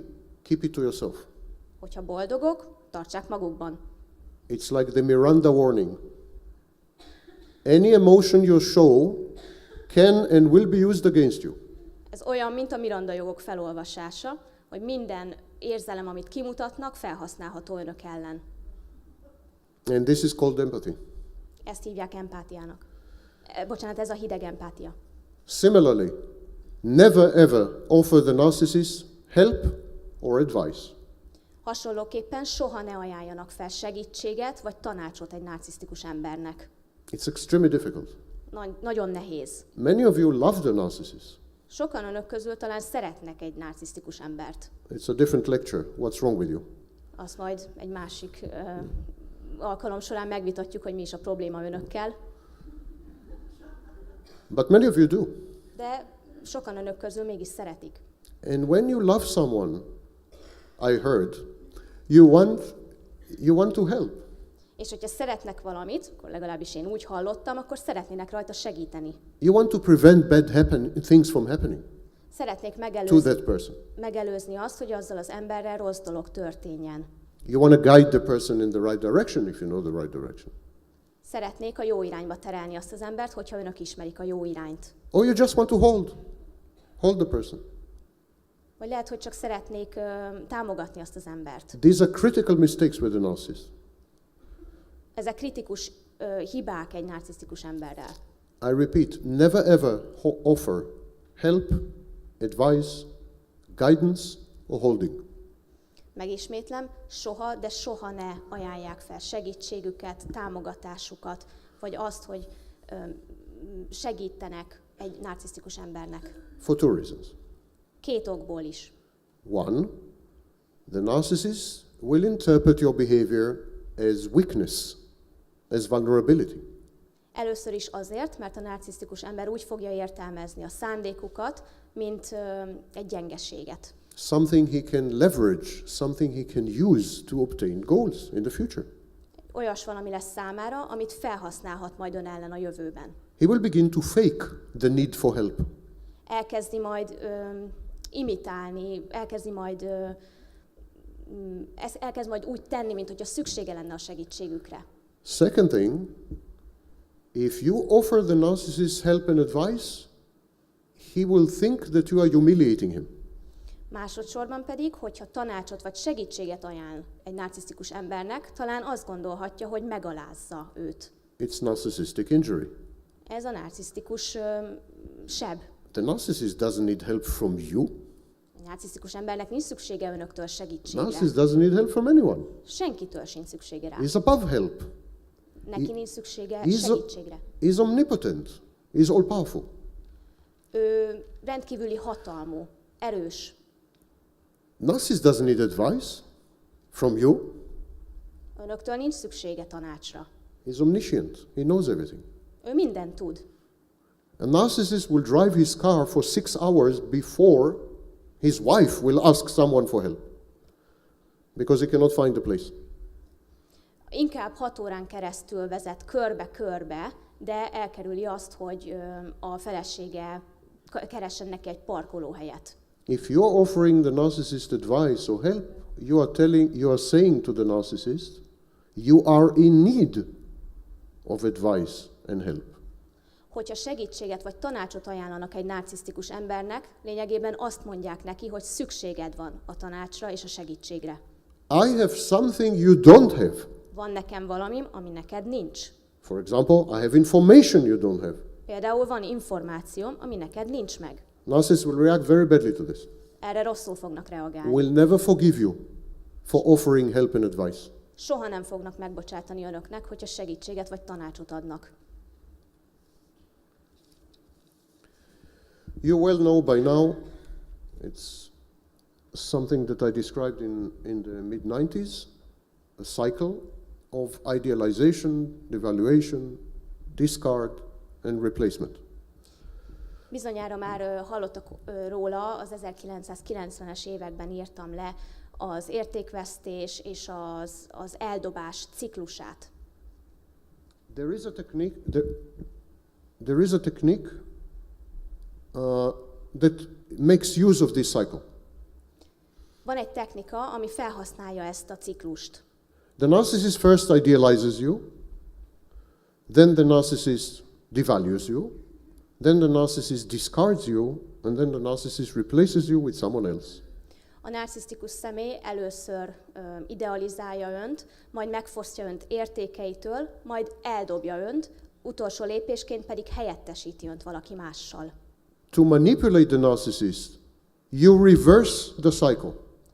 Reverse it. Hogy manipuláljon egy narcisztikus embert, meg kell fordítani ezt a ciklust. Remember, idealize, devalue, discard, replace. Emlékezzenek, idealizáció, Devalue, discard, replace. értékvesztés, eldobás, majd pedig helyettesítés. The technique is replace, discard, devalue, idealize. A technika pedig a következő. Helyettesítés, eldobás, leértékelés és idealizáció. Replace the narcissist with someone, Helyettesítse a narcisztikus embert valakivel, visibly, láthatóan, triangulate, triangularizációval például, then discard him, majd dobja el, not only triangulate with someone, but also discard the narcissist. ne csak triangularizáció segítségével, hanem dobja is el. As you discard him, devalue him. És ahogy eldobja őt, fossza meg I don't értékeitől. know, you're not a man. Például, te nem vagy egy férfi. Example. Ez csak példa volt. And finally, idealize him. Majd végezetül idealizálja őt. That's it, he's yours. Ennyi az önöké. So it's reverse of the cycle. A ciklus tehát Simply reverse the megfordítottuk. cycle. Now, many women came to this behavior intuitively. Nagyon sok nő intuitív-szerűen jött rá erre a folyamatra. The maximum effect, maximum impact, if it is all done in one sitting, in one situation. A legjobb eredményt akkor érhetjük el, hogyha egy helyzetben történik mindez. Happened to me recently. Velem is megtörtént. The next thing you should know about so as you see, I'm describing the world of the narcissist, and from each aspect of the narcissist personality, I'm giving you some technique or some approach that might work. Ahogy láthatják, folyamatosan technikákat vagy módszereket javaslok önöknek, amelyek talán működhetnek. The narcissist is a victim of abuse. A narcisztikus ember bántalmazás áldozata. That's why he became a narcissist. Ezért vált narcisztikussá. As a child, the narcissist was terrified of pain, of hurt, of unpredictability. Gyermekként félt attól, hogy valaki megbánthatja, és félt attól, hogy megjósolhatatlan dolgok következnek majd. So he created the false self. Éppen ezért egy falat épített maga elé. Narcissists don't have relationships. They have power plays. A narcisztikusoknak nincsenek kapcsolataik, egyszerűen erőjátékot űznek. It's all about power. Minden a hatalomról szól. All of it is establishing a balance of terror, a matrix of power. Minden a hatalom, az erő mátrixának kiépítéséről szól. The narcissist from the very beginning, after the love bombing phase.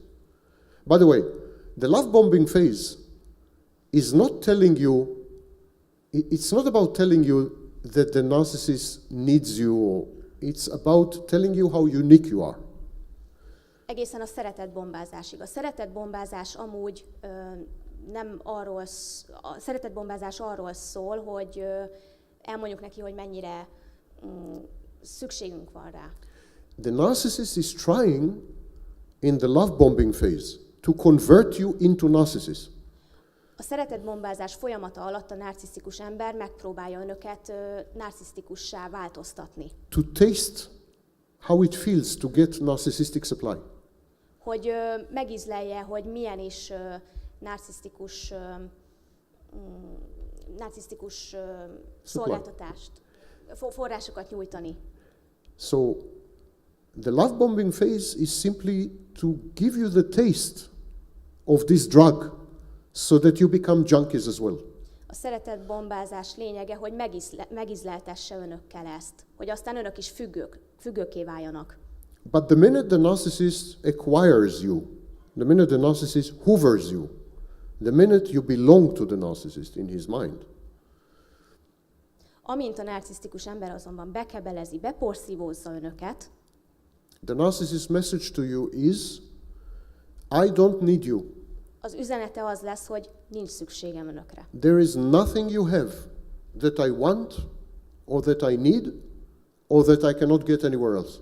Nincs semmi olyan a birtokukban, amit máshonnan, mástól meg ne tudnék szerezni. Don't think you have any power over me, Ne higgyék azt, hogy bármiféle hatalmuk van felettem, because you don't. mert nincs. You do not have power over me. Nincsen hatalmuk And I can felettem. dump you tomorrow and find someone else in minutes. És holnap ki is dobhatom önöket, és pillanatok alatt találhatok mást. This is precisely the essence of relationships with narcissists. In the first phase, the narcissist tells you how special you are. In the second phase, the narcissist tells you how not special you are. Ez a narcisztikus emberekkel való kapcsolat lényege. A kapcsolat első fázisában elmondja, hogy mennyire különlegesek, majd a második fázisban elmondja, hogy mennyire nem azok. You're amazing. You're unique. You are the love of my life. I never had this experience with anyone. Lehet, hogy azt mondja a párjának, hogy csodálatos vagy, egyedi vagy, soha nem tapasztaltam még hasonlót, mint veled. I never felt so deeply. Még soha nem éreztem így senki. You know what? I never felt at all. Tudod mit? Eddig nem is éreztem. You are the first and only. Te vagy az egyetlen és az első. The things you do to me. And this is the love bombing phase and makes you feel very, very unique, one in the world. There's only one you. Ez a szeretetbombázás első fázisa. Itt úgy érezhetik magukat, minthogyha a világon egyedülállóak lennének. And then the shocking transition to the exact opposite message. Majd elkezdődik a sokkoló átmenet a totális ellentétbe. Actually, you don't have anything I'm interested in. Igazából semmi különlegeset nem tudsz nekem nyújtani. You can offer nothing I need. Semmit nem tudsz adni nekem. And what you offer, I don't need. Vagy amit esetleg tudnál, az nekem nem kell. If I'm a cerebral narcissist, I'm above sex. Sex is for it out. Hogy lehet, hogy narcisztikus vagyok, és azzal szexelek, akivel akarok. If I'm any kind of narcissist, I'm above emotions. Love is for stupid people. Az érzelmek Weak nekem people. nem fontosak, főleg az emberekkel kapcsolatos érzelmek. And if it's not you, then someone else.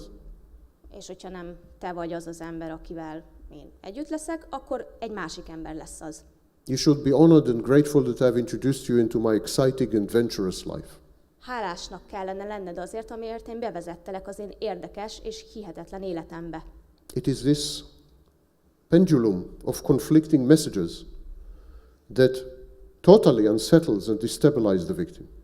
Egyszerűen inga módjára ingadozunk az egymásnak ellentmondó üzenetek között, és ez sokkolják az áldozatot. The narcissist fully expects to lose you. A narcisztikus számít arra, hogy elveszti majd a párját. He already behaves as though he had lost you. És már az elején úgy viselkedik, mintha el is vesztette volna. You're always temporary. Igazából önök csak egy átmenet. Even if you're 30 years together, you're still temporary. Lehet, hogy 30 évig együtt vannak, de tudja, hogy ez csak ideiglenes állapot. Narcissists have something called anticipatory loss anxiety. Úgynevezett elveszett idegesség, előzetes idegességük van ezeknek az embereknek. From very early age, narcissists have something called object inconstancy or object impermanence. A nagyon korai szakasztól kezdődően a narcisztikusoknak úgynevezett objektum állandóságuk van. Again, for those of you who are in psychology, object impermanence is a term coined by Jean Piaget, child psychologist in the late 60s, and object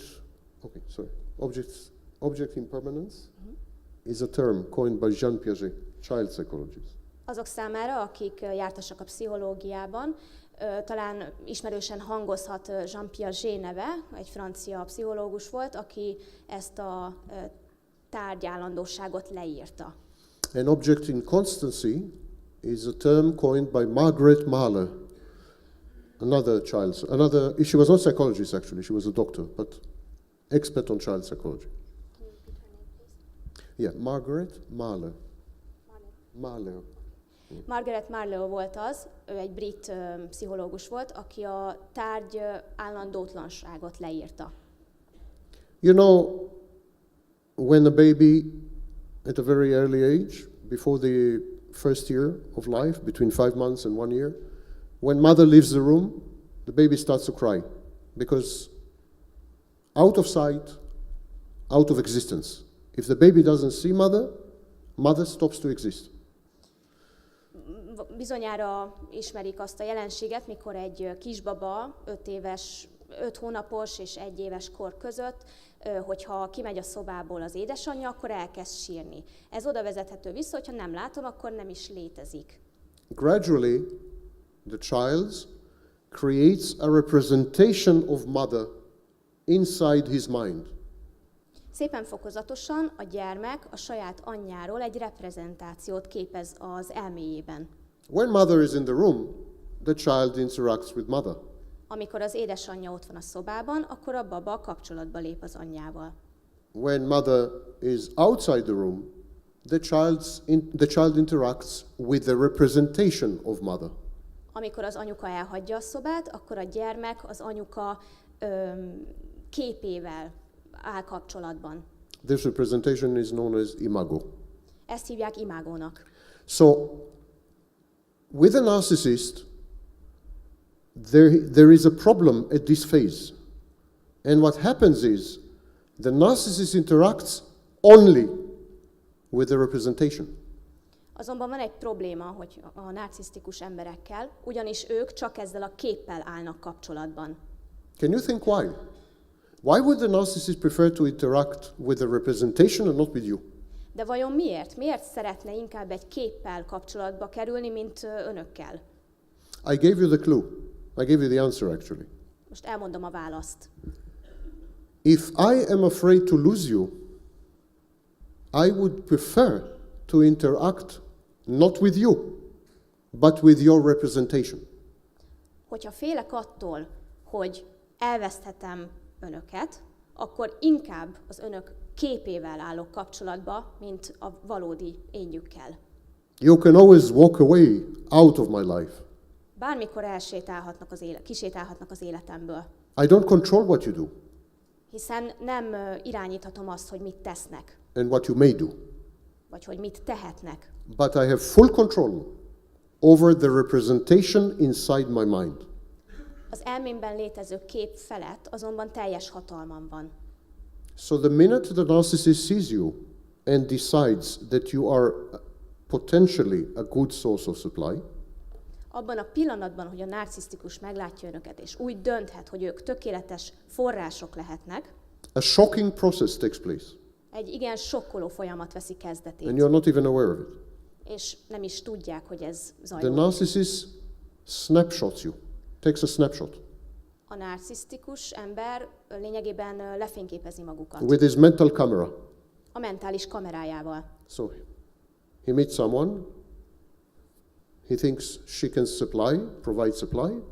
At that second, he takes a snapshot. Megismerkedik valakivel, úgy gondolja, hogy az az ember jó forrás lesz, és abban a pillanatban lefényképezi őt. From that second, I want you to understand this. It's extremely difficult to believe. I know.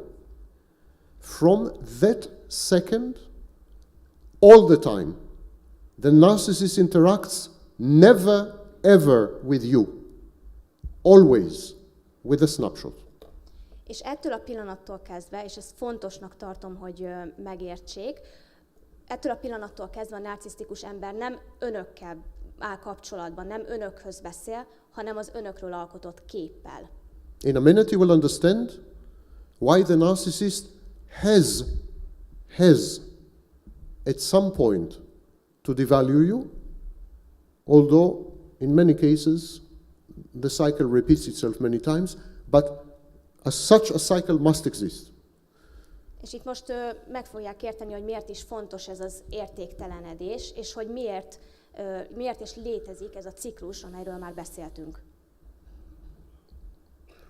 The narcissist has you and a snapshot. But you are not the snapshot. A narcisztikus elméjében te egy pillanatkép vagy, de te nem egy pillanatkép vagy.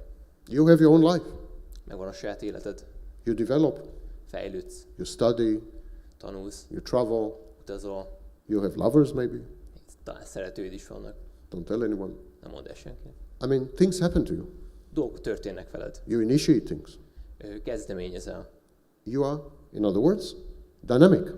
Más szavakkal élve dinamikus vagy. The snapshot is static. Pillanatkép az pedig statikus. You start from the same position, Ugyanonnan indulsz, overlapping. átfettek. And then what happens? És utána mi történik? You move away. Te elmozdulsz. Snapshot is here, A fénykép az pedig a helyén marad. and you're here. És te pedig már itt vagy. But the narcissist is emotionally invested in the snapshot, De egy narcisztikus ebbe a pillanatképbe fektetett bele érzelmileg. controls the snapshot, fölött van uralma, talks to the snapshot. ezzel beszél, ezzel kommunikál. So you gradually become less and less relevant as you diverge from the snapshot. És ahogyan te egyre jobban eltérsz ez a képhez képest, egyre kevésbé is leszel fontos. At some point, you become a threat. Egy ponton fenyegetésé válsz. The differences between you and the snapshot are so enormous that even the narcissist cannot deceive himself that the snapshot is accurate. Idő után akkora lesz a különbség közted, illetve között a fénykép között, hogy még egy narcisztikus sem tudja magát annyira átverni, hogy ne lássa ezt a különbséget. At some point, you challenge the snapshot. Egy ponton fenyegetést jelent ezzel a pillanatképpel szemben számára. You all know that point. Ti mind ismeritek ezt a You've pontot. all gone through it. Mind átmentetek rajta. Because the narcissist starts saying things like, A narcisztikus elkezd majd ilyeneket mondani, hogy you have changed a lot. sokat változtál. You're not the same woman I fell in love with. Már nem vagy az a nő, akivel szerelembe estem. What's happening to you? Mi történik veled? You need help. Segítségre van You're szükséged. going through a crisis. Krízisen mész át. He is describing the gap, the abyss that is opening between you and the snapshot.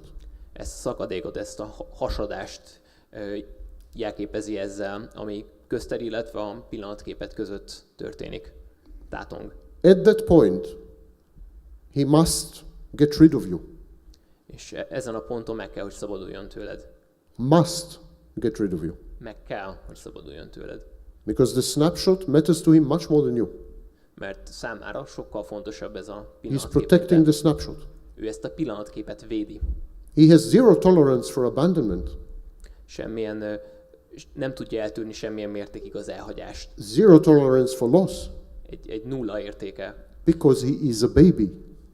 Mert ő egy csecsemő, nem tudja It's a tolerálni baby. ezt. Baby with no object constancy. Ő egy csecsemő, akinek nincsen tárgyalósága. So he gets rid of you. És ezért megszabadul tőled. How to get rid of you? És hogyan lehet megszabadulni tőled? By devaluing you. Azzal, hogy leértékel téged. How to justify to himself that he idealized you yesterday and is devaluing you today. És hogyan tudja maga számára megideologizálni, hogy tegnap még idealizált, ma pedig leértékel. What? He made a mistake? Talán rosszul ítélt meg, hibát vétett. When he idealized you, was he mistaken? Tévedett, amikor idealizált. No way. Narcissist is never mistaken. Ez nem lehetett. Egy narcisztikus tévedhetetlen. You changed. Te változtál meg. You are not the same person. Te már nem vagy ugyanaz az ember. The person he's devaluing is not the person that he idealized. Akit leértékel, az már nem ugyanaz az ember, mint akit idealizált. So this mechanism, which is technically known as introjection, this mechanism explains the cycles. És ez az introjekciónak is nevezett jelenség megmagyarázza ezeket a ciklusokat. What is the technique? So everything I'm telling you, there is a technique. Mi a technika? Mert minden, amit mondok, minden mellé jön egy technika is. The technique is to animate the snapshot. A trükk az, hogyha az ember úgy tesz, mintha ez a pillanatkép lenne. Remember, the narcissist has in his mind a representation of you as you used to be, let's say, when you met. Ne felejtsd el, egy narcisztikusnak ott lesz az elmélében az a pillanatkép, amit akkor készített rólad, mikor megismerkedtetek. So you have two options. A két opciód van, To go back to that time and become who you used to be. vagy visszamész oda, és azzá válsz ismét, aki akkor voltál, To give up on your personal progress and development. és feladod a saját fejlődésedet és fejlődésedet. You will be shocked how many partners do exactly this. Meglepődnétek, hogyha tudnátok, hány partner, hány társ teszi ezt. They started to study in the university, they stop. Elkezdtek egyetemen tanulni, és abba hagyták. They are successful in business, they close the business. Sikeres vállalkozásuk volt, és beszüntették, és így tovább, és így tovább. They unwind the changes. Visszatekerik ezeket a változtatásokat. That's one technique. Ez az egyik The lehetőség. second technique is what we call brinkmanship. It's to animate the snapshot to extreme. That means to challenge the snapshot. What was the name of that? Brinkmanship. Brinkmanship is to walk on the edge. A másik technika pedig egyfajta élen peremen járást, késélen táncolást jelent, melynek során az ember megpróbálja ezt a képet megváltoztatni, és kihívást jelent ennek a képnek. To provide the narcissist with a new snapshot.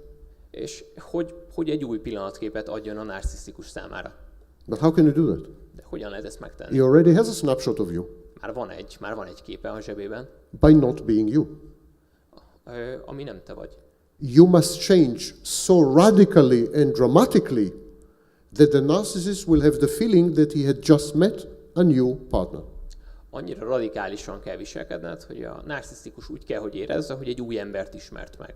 Change everything from hairstyle to clothing to lovers to, behave totally differently, different priorities, different everything. Legyél egy teljesen más ember, legyen új szeretőid, új hajad, viselkedj teljesen más, homlok egyenest ellenkezőleg, mint addig. And the narcissist will say, wow, I'm falling in love with you again. You're so different. És a narcisztikus erre azt fogja mondani, hogy wow, hát ismét szerelmes leszek beléd, annyira különböző vagy, mint voltál. I've had couples restart sex after 15 years. Voltak párok nálam, akik 15 év után nekiálltak újra szeretkezni. I've had divorced couples who went back to living together with this technique. Ezzel a technikával láttam olyan elvárt házastársakat, akik újra együtt élnek. I want to leave you some time to ask questions. És szeretnék That's why I'm looking at my watch. Csak azért néztem meg az órámat, mert a kérdezzel. When did we start? What time we started? What time did we start the lecture? Anyone is still alive? Mikor kezdtük az előadást? 5:15? Oh, we have time. Okay, because I want to leave place for lectures. For questions. Akkor még lesz időnk majd a kérdésre. Next thing you should know. Következő dolog, amivel fontos tisztában lenni. Narcissism feels to the narcissist like religion feels to an extreme American fundamentalist. A narcizmus azt jelenti a narcisztikus számára, mint amit a vallás egy amerikai fundamentalista számára. Or a member of ISIS. Vagy egy ISIS terrorista számára. Narcissists are religious fanatics. A narcisztikusok lényegében vallási fanatikusok. They are members of a very special religion. Egy nagyon különleges vallás hívei. This religion has one God and one worshipper. Ennek a vallásnak egy istene van és egy hívője.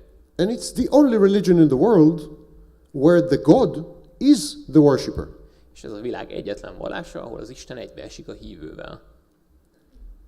But the inner experience, the emotional correlate, the cognitive aspects are utterly identical to a religious experience. I want you to know that. Fontos, hogy tudjátok, hogy ennek a belső oldala, tehát az érzelmi, illetve kognitív, tudatos oldala teljesen átfed a vallási élményekkel, tapasztalatokkal. Let us try to understand why. És próbáljuk meg megérteni, hogy miért. It's my favorite topic, so I don't care if you are not interested. Ez a kedvenc témám, szóval most nem fog érdekelni, hogyha titeket nem érdekel. To live with a narcissist, to be with a narcissist, is to be member of a cult. Egy narcisztikussal együtt lenni és együtt élni lényegében egyenértékű egy szektatagsággal. The narcissist is the leader of the cult, and you are the member. A narcisztikus a szekta vezetője, és te pedig tagja vagy. The narcissism religion is missionary. Narcizmus, mint vallás, egy terjeszkedő, egy misszionáris jellegű vallás. Christianity sent missionaries in the 19th century to Africa. 19. században a kereszténység misszionárisokat, hittérítőket küldött Afrikába. To convert the natives. Hogy az ottani benszülötteket megtérítsék. The natives were happy. Some of the missionaries were tasty. Sorry, could you please repeat? The natives were happy. Some of the missionaries were tasty. És a benszülöttek nagyon boldogak voltak, ugyanis kifejezetten jó ízűek voltak a misszionáriusok. But exactly like Christianity sent missionaries to Africa to convert the natives, exactly in the same way, the narcissist is trying to convert you to his religion. Nagyon hasonló módon ahhoz, ahogy a keresztények Afrikába hittérítőket küldtek, a narcisztikus is megpróbál megtéríteni téged, hogy imádd őt. What is narcissistic supply? Mert mi is ez a narcisztikus forrás? It's to worship the narcissist. Ez a narcisztikusnak az istenítése. When the Imádata. narcissist is asking you to give him supply, he is asking you to worship his God, him. Amikor narcisztikus forrást igényel és kér tőled, akkor arra kér meg, hogy imádd az Istenét, őt. So there is a very interesting branch, new branch, of teaching the victims to cope with narcissists the same way we cope with religious fundamentalists. I'm kidding you not. Van egy nagyon érdekes új ága és lehetősége a narcizmus áldozatainak kezelésére, és ez pedig az, hogy hasonlóképpen kezeljük őket, mint a vallási fanatikusokat. When you meet a fanatic Muslim, or a fanatic Jew, or a fanatic Christian, Akkor találkozol egy fanatikus kereszténnyel, zsidóval, vagy éppen muzlimmal, instinctively you know what not to say. Yes? ösztönösen tudni fogod, hogy mit ne mondjál. You will not mock Muhammad unless you are Danish. Nem fogod például Mohamed prófétát gúnyolni. You will not attack God in the presence of a fundamentalist Christian. Jesus. You will not attack Jesus in the presence of fundamentalist Christian. Egy fundamentalista keresztény előtt nem fogod Jézust gúnyolni. So you know intuitively, instinctively, no one taught you, no one told you, but you know what not to do.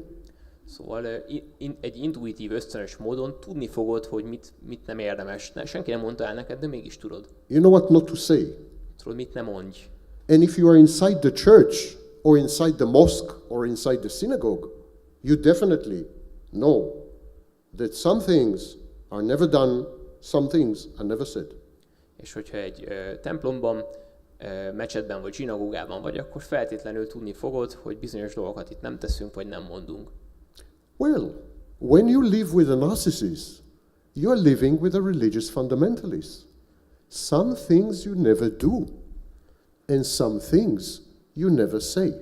És amikor egy narcisztikussal élsz együtt, akkor ez nagyon hasonló módon itt történik, hogy bizonyos dolgokat nem teszel, és bizonyos dolgokat nem mondasz. You never challenge the God of the narcissist, which happens to be the narcissist. A narcisztikus istenét soha nem fenyegeted, ami egybeesik a narcisztikus személyével. You never challenge the attributes of that God. Soha nem vonod kétségbe az attribútumait, tulajdonságait. God is all-knowing. Isten God mindentudó, is all-powerful. mindenható, mindentudó, God is perfect. tökéletes, God is brilliant. zseniális. You don't challenge this. Ezekben nem kötsz bele.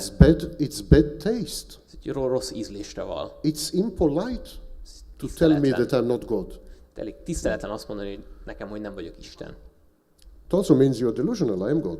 But still, it's a church. És ez természetesen illuzórikus és nem igazi, de ezzel együtt ez egy vallás, ez egy egyház. So, seriously, if you begin to look at narcissism as a religion and understand that you are living with that religion's extreme fundamentalist, you will automatically, instinctively, intuitively know what to do and how to behave. És amint megérted, hogy a narcizmus lényegében olyan, mint egy vallás, egy fundamentalista vallás, amint ezt megérted, ösztönös módon tudni fogod, hogy hogyan kezeld. How does narcissism become a religion? Why does it have religious aspects? Very briefly. Hogyan válik a narcizmus vallássá? Honnan jön ez a vallási aspektusa? The child is abused by his parents, mostly his mother, but not only, by his parents. A gyereket bántalmazzák a szülei, általában az édesanyja. Now, this abuse has many forms. It can be classic. Ennek a bántalmazásnak több formája lehet klasszikus például. sexual abuse, szexuális, physical abuse, testi fenyítés, psychological abuse. pszichológiai bántalmazás. But abuse is any situation where the child is not allowed to separate from the parent and become an individual. De az összes olyan helyzet, amelyben a gyermeknek nincs megengedve, hogy elmenjen, és hogy elválassza magát a szülőtől, bántalmazásnak minősül. When the parent does not allow the child to develop his or her own boundaries, Amikor a szülő nem engedi meg a gyermeknek, hogy meglegyenek a saját határai. a healthy child with a healthy parent, the child stops here, the parent starts here. There's a boundary between them. Egy egészséges szülő és egy egészséges gyerek között van egy határ, hogy a gyereknek itt vége van, és itt kezdődik a szülő. In the case of a narcissistic parent, usually, the child is not allowed to build Donald Trump's border wall. Egy narcisztikus szülő gyerekének nem adatik meg, hogy Donald Trump amerikai elnök falát Mexikó felé felhúzza. The child is not allowed Nincs to make a megengedve, distinction between herself or himself and the parent. nincs megengedve neki, hogy megkülönböztesse a szülőt, illetve saját magát. So you know the mother who always wanted to be an actress and she failed and she forces her daughter to become an actress. Például tudjátok, van az a szülő, anya, aki színésznő szeretett volna lenni, ami nem sikerült neki, és ezért ezt áttolja a gyerekére, hogy ő legyen az majd. That's abuse. Ez bántalmazás. You know the mother who spoils the child and tells him that he can never do anything wrong. He can do no wrong. Vagy az a szülő, aki mindent megad a gyerekének, és azt mondja neki, azt sugallja, hogy ő soha nem tud semmi rosszat sem tenni. It's abuse. Ez is bántalmazás. It's abuse because it doesn't allow the child to conflict with the environment, thereby creating a boundary. Bántalmazás, mert nem teszi lehetővé a gyerek számára, hogy összetűzésbe kerüljön a környezetével, és határokat húzzon. So there are many, many forms of abuse. Szóval sok formája lehet a bántalmazásnak. How does a child react to this? Hogyan reagált erre egy gyerek? He creates an imaginary friend, Készít magának egy képzeletbeli barátot, a piece of fiction, egy fikciót, the false self. a hamis ént. The false self is everything that the child is not. A hamis én minden, ami a gyerek nem. The child is small, A gyerek kicsi, false self is infinite. a hamis én az pedig végtelen. The child cannot guess what the parent will do next. The parent is unpredictable. A gyerek nem tudja kitalálni, hogy mi lesz a szülő következő lépése, mert a szülő kiszámíthatatlan. The false self knows everything, is omniscient. A hamis én minden tudó, és tud mindent. The child is helpless. A gyerek kiszolgáltatott, The false self is all powerful. a hamis self mindenható. The child is receiving conditional love. If you do this and this, I will love you. A gyerek feltételes szeretetet kap, hogyha ezt teszed, akkor szeretni foglak. So the child knows that if he fails, he is a bad object. Szóval a gyerek tudja, hogy ha kudarcot szenved, akkor ő egy rossz tárgy. He will not be loved. Nem fogják szeretni. He is unworthy. Nem méltó a szeretetre. The false self is perfect. A hamis én az tökéletes. The false self is everything the child is not. A hamis én minden, ami a gyerek nem. But look at the list. De nézzük meg a listát. Look at the list of the false self. Nézzük meg a hamis én listáját. Perfect. Tökéletes, Knows everything. mindent tud, All powerful. mindenható, Brilliant. zseniális. There are only two entities in the world which have this description. A világban csak két entitás rendelkezik ezzel a leírással. One is Donald Trump and one is God. Az első Donald Trump, második pedig Isten. And Donald Trump has orange hair. So És Donald I think Trumpnak only pedig God is left. narancssárga haja van, szóval. So seriously, the child actually invents God Szóval lényegében a gyerek feltalálja Istent. and the child creates a private religion. És a gyerek megalapít egy kis magánbejáratú vallást. This God, the false self, protects him from the parent, Ez az Isten, a hamis én megvédi őt a szülőtől. absorbs the pain and the hurt, Felfogja a fájdalmat isolates the child like a firewall. Lezárja a gyereket, mint egy tűzfal. The false self is the child's God. A hamis én a gyerek istene. But you know, it's a very primitive God. It's the God of the Old Testament. Tudjátok, ez egy Very nagyon primitive primitív Isten, a Ószövetség istene. And like the God of the Old Testament who asked Abraham to sacrifice Isaac, És amint az Ószövetség istene megkérte Ábrahámot, hogy áldozza fel Izsákot, the false self asks the child to sacrifice something. a hamis én is megkéri a gyereket, hogy áldozzon fel valamit. The false self is a God A hamis én egy Isten, and wants human sacrifice. és ember áldozatot akar. But what human sacrifice? What can the child sacrifice? De ki tud feláldozni a gyerek? Who can the child sacrifice?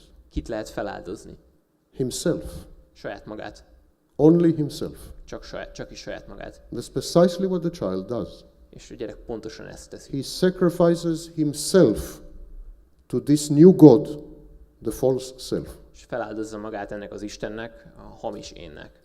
He sacrifices his true self Az to igazi, the false self.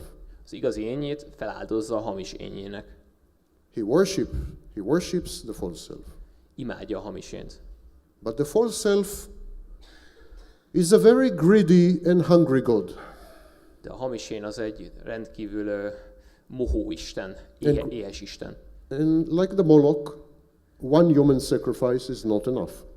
Mint a Molochnál, egy ember nem elég áldozatnak. This God demands additional human sacrifices. További ember áldozatokra van szükség. And this is where I'm happy to say, you come in. És itt van az, hogy azt állíthatom, hogy itt jöttök ti a képbe, You are these additional human sacrifices. és ti vagytok ezek a további ember áldozatok. The narcissist has to sacrifice you to the false self. A narcisztikusnak fel kell áldozni a titeket a hamis én oltárán. And this is precisely why in 1995 I coined the phrase narcissistic abuse. És pontosan ebből az okból kifolyólag alkottam meg 1995-ben a narcisztikus bántalmazás kifejezést. Why did I need to say narcissistic abuse? Why not abuse? Mert kellett elétenni azt, hogy narcisztikus. Because narcissistic abuse is total. Mert a narcisztikus bántalmazás az teljes, totális. The narcissist's only way to sacrifice you to the false self is to eliminate your separate existence. Az egyetlen mód, amely során a narcisztikus téged feláldozhat az Isten oltárán, az az, hogy teljesen megszüntet téged. The narcissist must annihilate you. És meg kell semmisítenie téged. The narcissist's abuse is not functional or instrumental. It's existential. Ez nem egy funkcionális vagy instrumentális bántalmazás, hanem egzisztenciális. You must die so that the narcissist lives. Meg kell halnod, hogy a narcisztikus élhessen. You must die so that the false self is gratified and satisfied. Meg kell halnod, hogy a hamis én kielégüljön. Because if the false self is not satisfied and not gratified, the narcissist will not exist. Mert hogyha ez a hamis én nincs kielégítve, akkor a narcisztikus nem fog létezni. So ladies and ladies, when you Hölgyeim, team up with a narcissist, it's either him or you. It's a war to death. One of you must die. Szóval hölgyeim és hölgyeim, hogyha összeállnak egy narcisztikussal, ez egy halálig menő viada, vagy ő marad életben, vagy ti. At least psychologically. Legalábbis pszichológiai értelemben. Indeed, victims and intimate partners of narcissists describe a feeling of inner death. A narcisztikusok áldozatai egyfajta belső halál élményéről számolnak be. It's very interesting because there was a scholar by the name of Otto Kernberg. Nagyon érdekes, mert volt egy Otto Kernberg nevű tudós, aki In 1975, Kernberg invented the diagnosis of borderline personality disorder. ő alkotta meg 1975-ben a borderline személyiségzavar diagnosis? Borderline personality, they all know. A diagnózist. Borderline personality disorder. And he said that the distinguishing feature of borderline personality disorder is a deep sense of inner death and emptiness. És ő mondta azt, hogy a borderline személyiségzavar jellemzője egy belső halál és üresség érzése. When we observe victims of narcissism from the outside, we cannot tell if they are victims of narcissism or if they are patients with borderline personality disorder. Amikor a narcisztikusok áldozatait vizsgáljuk vagy nézzük kívülről, nem tudjuk megmondani, hogy narcisztikus bántalmazás áldozatairól van szó, vagy pedig borderline-osokról. This void, this inner death, is common to victims of complex PTSD and to patients with borderline personality disorder. Ez a belső üresség, ez a belső halál érzése közös azokban, akik borderline-osok, és azok között, akik pedig komplex poszttraumás stresszavarban szenvednek. And it leads to lability, ups and downs, and to emotional dysregulation, which is subject for another lecture. És ez labilitáshoz, illetve az érzelmi szabályozás zavaraihoz vezet, ami egy másik előadás témája. 4 brief points, and then I will open the floor to questions. Még 4 rövid megjegyzés, és utána pedig kezdhetjük a kérdezfeleleket. Point number 1. Az első. The narcissist has an external locus of control. Egy narcisztikus az külső kontrollos. In other words, the narcissist, ironically, believes that his life is determined from the outside. Ironikus módon egy narcisztikus azt hiszi, hogy az ő életét külső események határozzák meg. Consequently, the narcissist blames everything on the outside. És ennek megfelelő módon egy narcisztikus mindent a külvilág rovására ír. And this is known as alloplastic defense. Ezt hívják alloplasztikus énvédelemnek. So this is the sequence. My life is determined from outside, so I'm not responsible. Szóval így néz ki ez a sorminta. Az életemet külső tényezők határozzák meg, ezért nekem nincs felelősségem. It's not my fault. Nem az én hibám. Not guilty. Nem vagyok bűnös. They did it. Ők csinálták. He did it. She did it. Ők. Not me. Nem én. So locus of control is external, defense is alloplastic. Szóval a külső kontroll mellé egy alloplasztikus védelem társul. Énvédelem. This is very interesting for you because if you are willing to play a kind of dangerous game, you can become the narcissist's locus of control. Ez azért nagyon fontos számotokra, mert hogyha ezt a veszélyes játékot akarjátok játszani, akkor ti lehettek a But külső you have to kontroll. be very sharp, astute and know what you're doing. De nagyon-nagyon tiszta kell, hogy a fejetek legyen, és tudjátok, hogy mit csináltok. First of all, you must allow the narcissist to blame you for everything. Allow, encourage it to blame you for everything. Először engedjétek meg a narcisztikusnak, hogy mindent rátok kenjen. So you come to the narcissist, it's my fault, I made a mistake, it was wrong, I shouldn't have done it, oh, poor you, you're suffering because of me, etc., etc., etc., etc. Szajkoljazátok nekik, hogy igen, az én hibám volt, ne haragudj, annyira sajnálom. This has 2 beneficial effects. Ennek 2 előnyös hatása van. If you say it, the narcissist doesn't have to say it. Hogyha te mondod ki, akkor nem neki kell. It reduces the abuse. Ez csökkenteni fogja a bántalmazást. But much more importantly, De a másik sokkal fontosabb. gradually, the narcissist, out of convenience, will begin to regard you as the locus of control. Egy idő után kényelmi szempontok alapján a narcisztikus téged fog a külső kontroll forrásaként It's the tekinteni. external locus of control. Te leszel a külső kontroll pontja, fókusza. And he will become extremely codependent on you. És rendkívüli módon függővé válik tőled. It's totally counterintuitive technique, but it works. Ez borzasztóan ellene megy az ember zsigeri megérzéseinek, de működik. Narcissist will say to himself, everything that's bad is her fault. Probably everything that's good is her fault. Probably everything is her fault. Probably she controls everything. It's a kind of a conspiracy theory. He will develop a kind of conspiracy theory. Don't forget, the narcissism is a religion. Ki fog alakulni benne egyfajta összeesküvés elmélet, hogy mivel minden rossz dolog a te hibád, ezért minden jó dolog is a te hibád, igazából minden a te hibád, és itt jön be az, hogy a narcissizmus nagyon hasonló egy valláshoz. And you can apply for the job of God. És bejelentkezhetnek az Isten szerepére, mint egy állásra. All you need is a long white beard. Már csak egy fehér kaporszakál kell mellé. Okay, next point, magical thinking. Következő pont a mágikus gondolkodás. One of the reasons no therapy works with narcissists, all therapies fail with narcissists, Az egyik oka annak, hogy a narcisztikusokon lényegében megbukik az összes terápiás módszer. possibly the reason, the major reason, Valószínűleg ez az egyik fő oka, is that therapists insist to treat narcissists as adults. hogy a terapeuta a narcisztikusokat mint egy felnőttet próbál megkezelni, They strike an alliance with the narcissist. próbálnak egyfajta szövetséget kötni a They narcisztikussal. negotiate with the narcissist. Tárgyalnak a narcisztikussal, They argue with the narcissist. They reason with the narcissist. vitatkoznak vele, észérvek alapján vitatkoznak vele, They ask the narcissist to promise things. megkérik, hogy ígérjen meg dolgokat, But the narcissist is not an adult.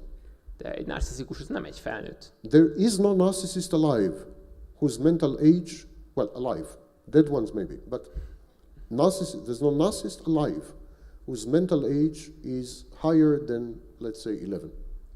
Nem. Nincs olyan ma élő narcisztikus, talán egy kivétellel, akinek a mentális életkora 11 év fölött van.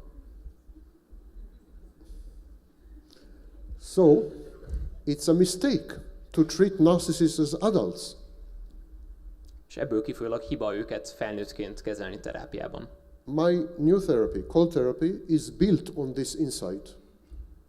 Az én terápiás megközelítésem, a cold therapy, hideg terápia, az pont erre a felismerésre épül.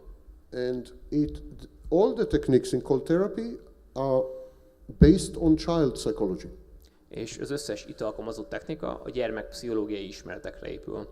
But one of the things that children have is called magical thinking. És milyen van a gyerekeknek? Hát mágikus gondolkodása. Because children have magical thinking, the narcissist has magical thinking. És itt könnyű párhuzamot vonni, mivel egy gyermeknek mágikus gondolkodása van, ezért egy narcisztikusnak is. Magical thinking is the belief that internal processes affect reality. A mágikus gondolkodás lényegében azt jelenti, hogy a belső folyamatok meghatározzák a külső valóságot. So you know the famous phenomenon that children blame themselves for bad things that are happening to the parents. Például ismeritek azt a jelenséget, amikor egy gyerek saját hibájaként éli meg, hogyha a szülővel valami rossz történik. That's magical thinking. Ez mágikus gondolkodás. Or children expect miracles. Vagy hogyha egy gyerek csodára vár, Or believe in fairy tales. vagy hisz a tündérmesékben, Or have imaginary friends. vagy képzeletbeli barátai vannak. These are all forms of magical thinking. And of course, false self is a major feat of magical thinking. Ezek mind a mágikus gondolkodás kategóriájába esnek, és természetesen ez a hamis én is a mágikus gondolkodásnak egy megnyilatkozási formája. But if you take magical thinking and add to it grandiosity, godlike, I'm godlike, and add to it immunity, because I'm God, no one can touch me. If you mix this, you get a very explosive mixture. De hogyha fogják ezt a mágikus gondolkodást, összekeverve egy kis grandiozitással, illetve azzal az immunitással,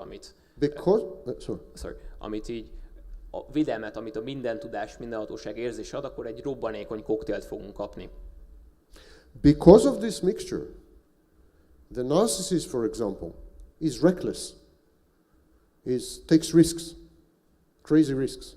Pont emiatt a koktél miatt egy narcisztikus, ez nyughatatlan, óriási kockázatokat vállal. Because he believes in magic. Mert hisz a varázslatban. He is immune. No one and nothing can touch him. There are no consequences to his actions. Ő sebezhetetlen, senki és semmi nem bánthatja, és a cselekedeteinek nincsenek következményei. He's God. God can do anything, no? Ő Isten is, Isten pedig mindent megtehet, nem? So he's reckless. Szóval nyughatatlan, Risk taker. kockázatvállaló. And he is gullible. És, Gullible. Stupid. és hülye, buta, hiszékeny, nagyon könnyen elhisz dolgokat. Believes everyone and everything.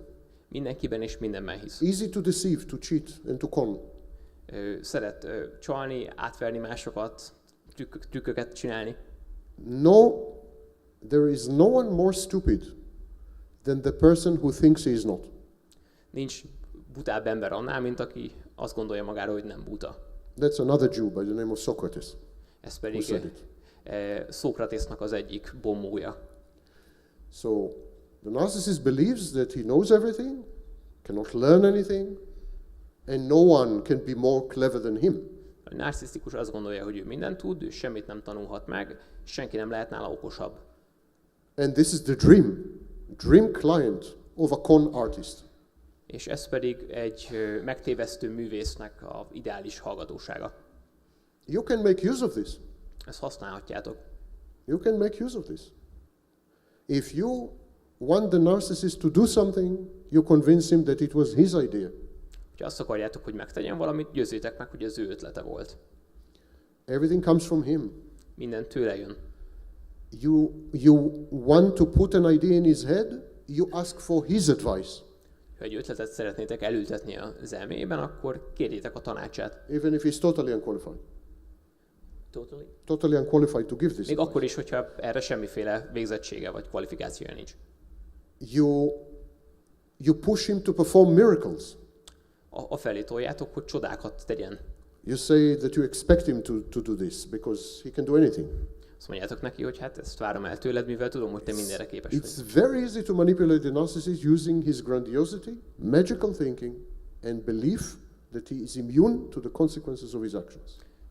Ezen három tényezőt, tehát a grandiozitást, a mindenhatóságát, a védhetőségét és a mágikus gondolkodság, az immunitását a következményektől, illetve a mágikus gondolkodását ki tudjuk használni arra, hogy manipuláljuk nagyon könnyen. And you use the narcissist's entitlement. You tell the narcissist, you deserve this. És kihasználjuk azt is, hogy ő jogosulva érzi magát mindenre, hogy ő megérdemled ezt. You want him to take risks. Azt akarod, hogy kockázatot vállaljon? You want him to leave you alone. Azt akarod, hogy békén hagyjon? All you have to say, for example, you deserve someone much better than me. Csak annyit kell nekik mondani, hogy hát te sokkal jobbat érdemelsz nálam. True, the narcissist will say, I really do. És egy igazi narcisztikus azt fogja mondani, hogy igazad van tényleg. Or you deserve the easy life. You shouldn't work so hard. Vagy megérdemelnéd, hogy arany életed legyen, nem kéne dolgoznod. Or you're very lucky, your luck will carry you through. I mean, it's extremely easy. Just be creative. Nagyon könnyű ilyeneket mondani. Mondjuk azt nekik, hogy ők nagyon szerencsések, és ezért ez a szerencse, ez majd mindenhez elég lesz az életben. Nagyon könnyű őket ilyen módon manipulálni. The reason I'm giving you a two and something hour lecture is because Barbara paid me a lot of money. Én azért adom nektek ezt az előadást, mert Barbara sokat fizetett nekem ehhez. But if Barbara hadn't paid me a lot of money, the lecture would have been extremely short. És ha Barbara nem fizetett volna nekem ilyen sokat, akkor egy nagyon rövid előadásra jöttetek volna ma. And would have contained a single sentence. Egy mondatból állt volna. Manage your narcissist as you manage your 4-year-old. Kezeld úgy a narcisztikusokat, mint egy 4 évest. End of story. És itt a történet vége. You saw how much money you could have saved?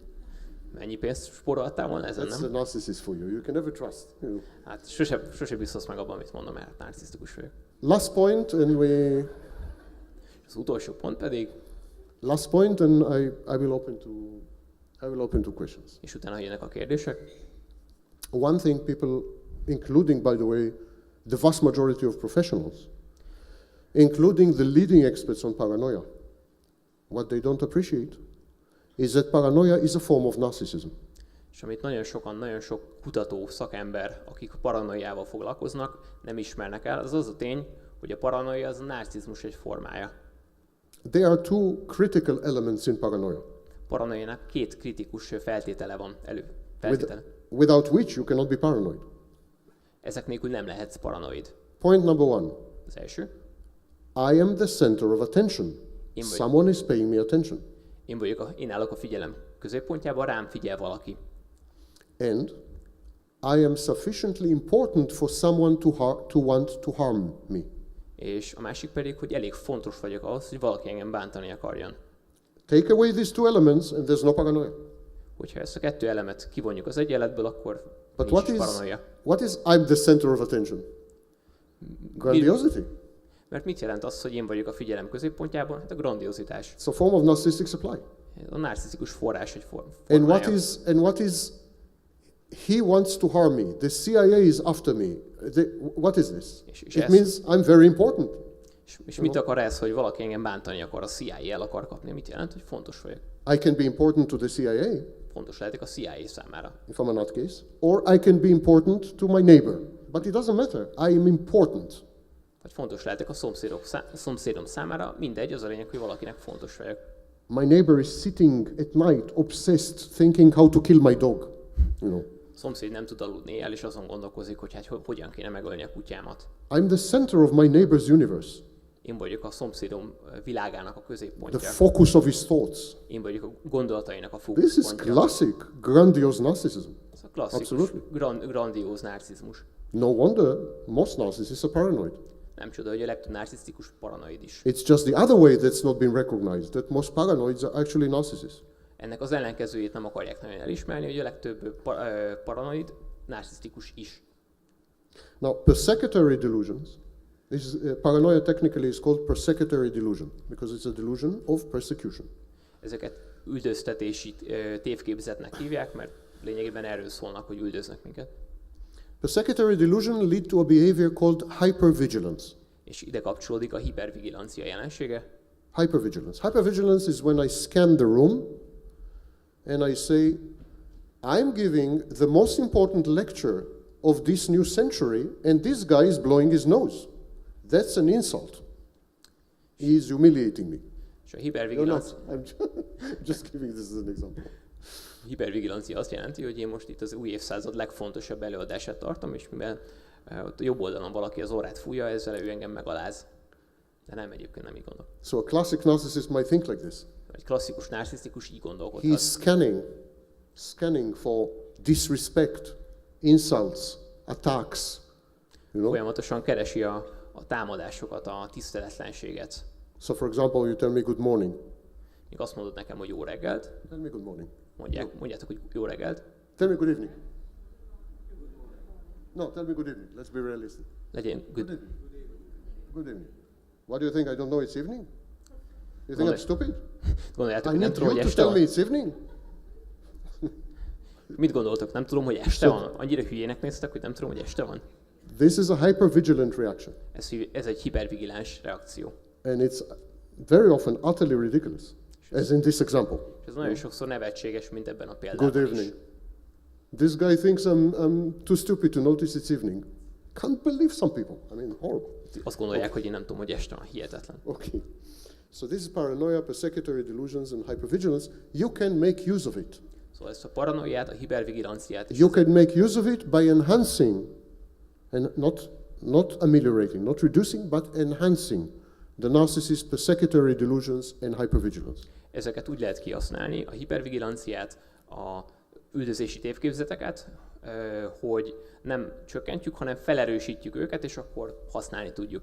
In various ways. Különböző módokon. So for example, you remember the technique of deflection, decoy, Például emlékeztek az egyik technikára, aminek az elhárítása, hárítása lényeg. where both of you hate the mother-in-law? Amikor mind a kettőtök utálja az anyóst, So you can use this common enemy to enhance the paranoia and to enhance the hypervigilance.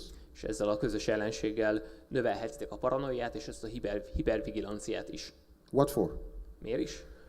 The higher the paranoia, the more the hypervigilance, the more the narcissist will need you as an ally.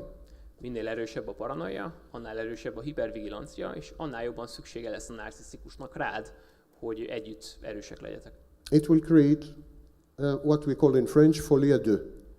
Ezt franciában folie à deux-nek hívják. Folie à deux is when two people go crazy together. Az azt jelenti, hogy két ember együtt megőrül, vagy bepörög.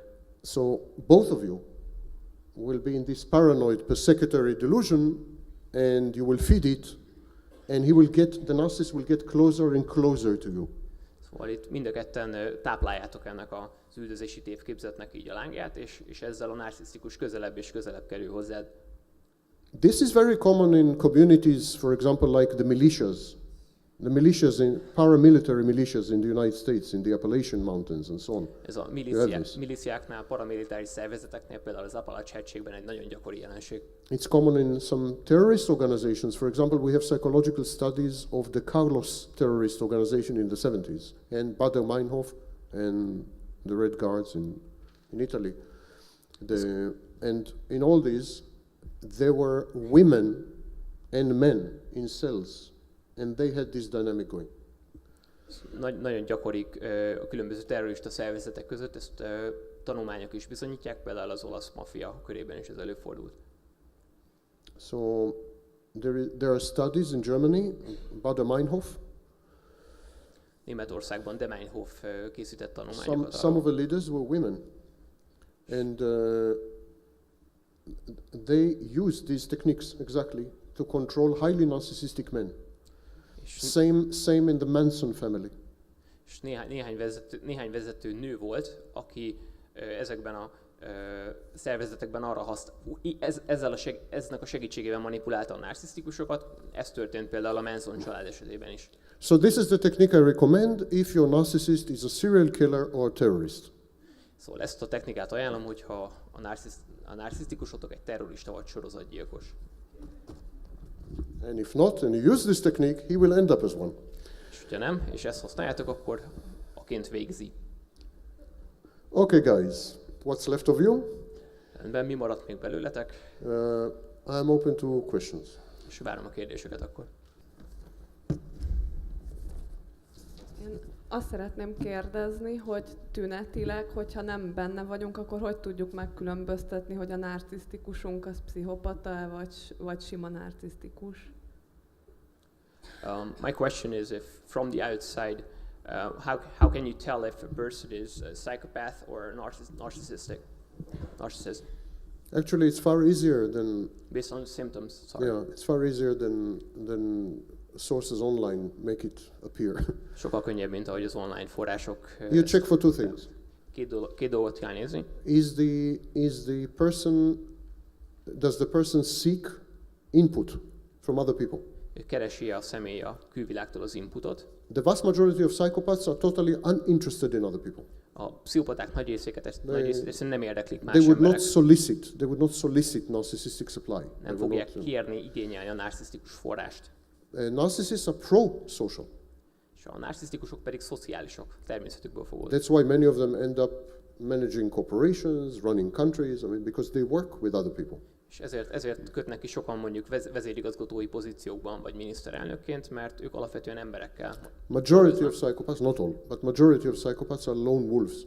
A pszichopaták nagy része pedig magányos farkas. They have pronounced narcissistic traits, Vannak kiemelt narcisztikus vonásaik, but this is missing. They are De- not interested in narcissistic supply. de ez a rész hiányzik, nem érdekli őket a narcisztikus forrás. Second thing, Második. narcissist is diffuse, all over the place. Egy narcisztikus az diffúz, minden össze-vissza van. So for example, if the conversation is about politics, he knows about politics, then it's science, he knows science, then it's medicine, he's an expert on medicine, then he's all over the place. Például akármi a téma, legyen az politika, orvostudomány, ő mindenről mindent tud. And it leads nowhere beyond narcissistic supply. He gets supply, he's happy. This is it. It's clear that this is what he wants. És amikor megkapja a narcisztikus forrást, akkor egyértelmű, hogy ő ezt szeretné, erre vágyik.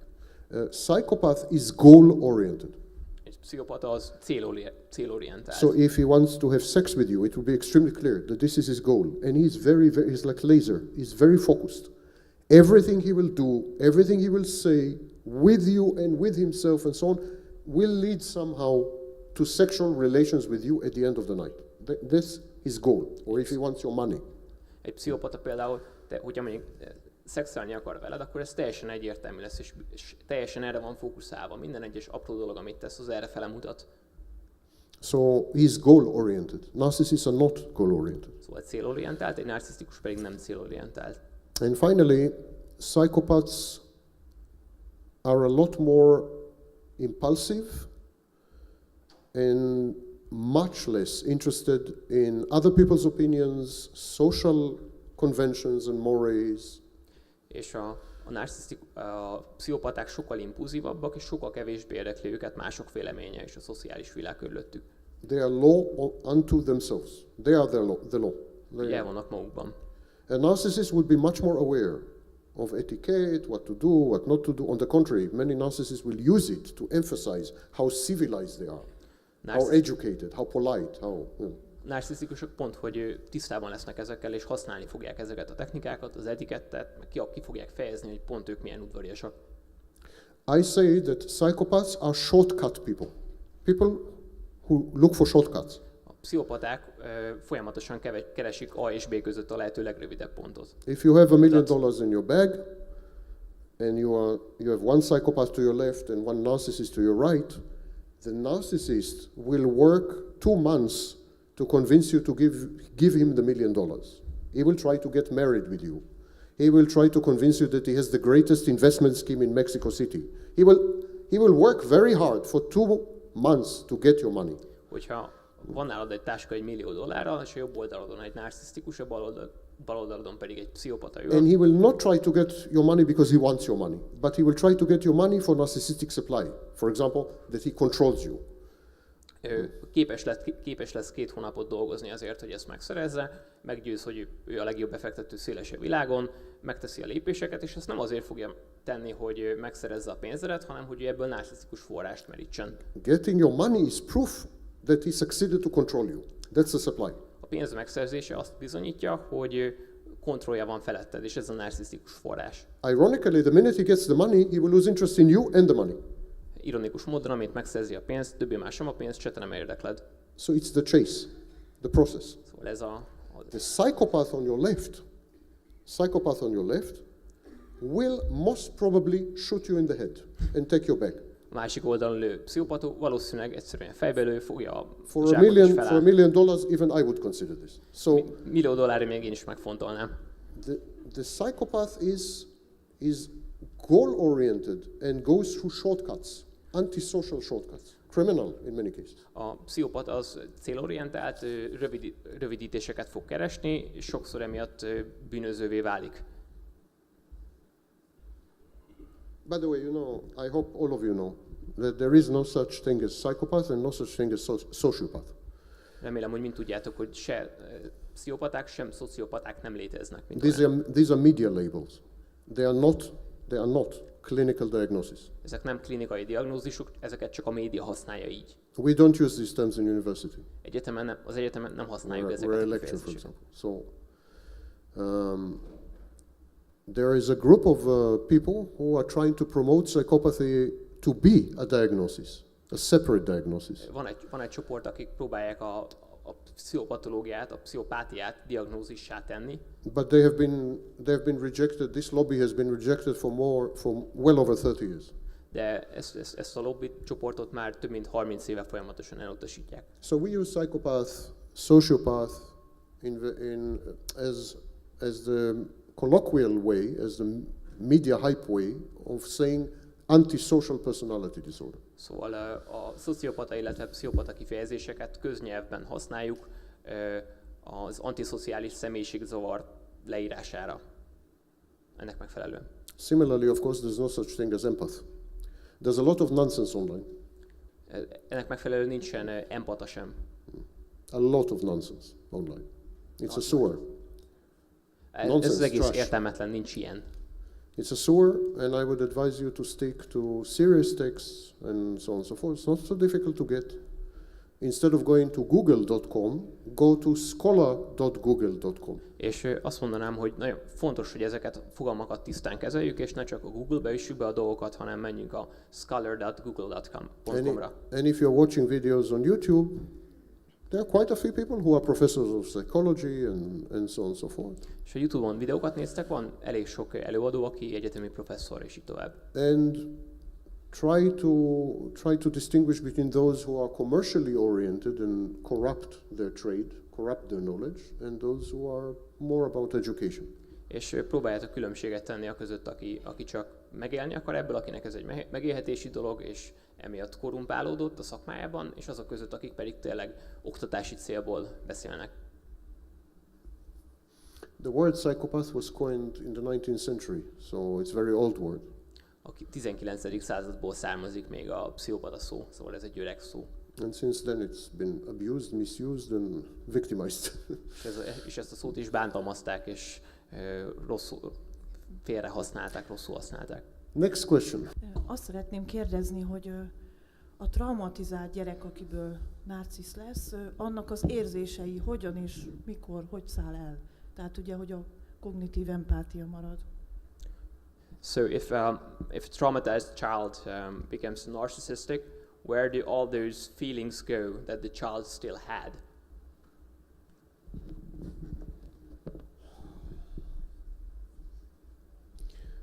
Again, unfortunately, most people are informed by very old knowledge or very wrong knowledge. Sajnálatos módon a legtöbb embernek régi és téves információi vannak ezzel a kérdéssel kapcsolatban. We no longer, very long time already, we no longer make distinction between cognitions and emotions, between thoughts and emotions. Nagyon régóta nem teszünk különbséget a gondolatok és az érzések között, a kogníciók, illetve érzések között. Today we regard emotions as cognitive processes, A jelenlegi tudásunk szerint az érzéseket kognitív folyamatoknak tekintjük, which involve multitude of sensa, input from the senses, ami magában foglalja a szenzoros inputokat, bemeneteket, but also thoughts. az észlelés, illetve a gondolatokat egyaránt. So it's not that when the child is, the average age of creating the false self is 4. Átlagosan 4 éves kor körül alkotják meg a gyerekek ezt a hamis ént. By age 4, it's not that the child has emotions and he must somehow bury them or suppress them. 4 éves korra már nem az van, hogy a gyereknek vannak érzései, amiket próbál eltemetni vagy elnyomni. The child has thoughts. A gyereknek gondolatai vannak. Some of these cognitions, some of these thoughts Ennek egy része kogníció, azaz gondolat, have emotional content. és ezeknek a gondolatoknak van érzelmi töltete, tartalma. And in the old classification, we will call them emotions.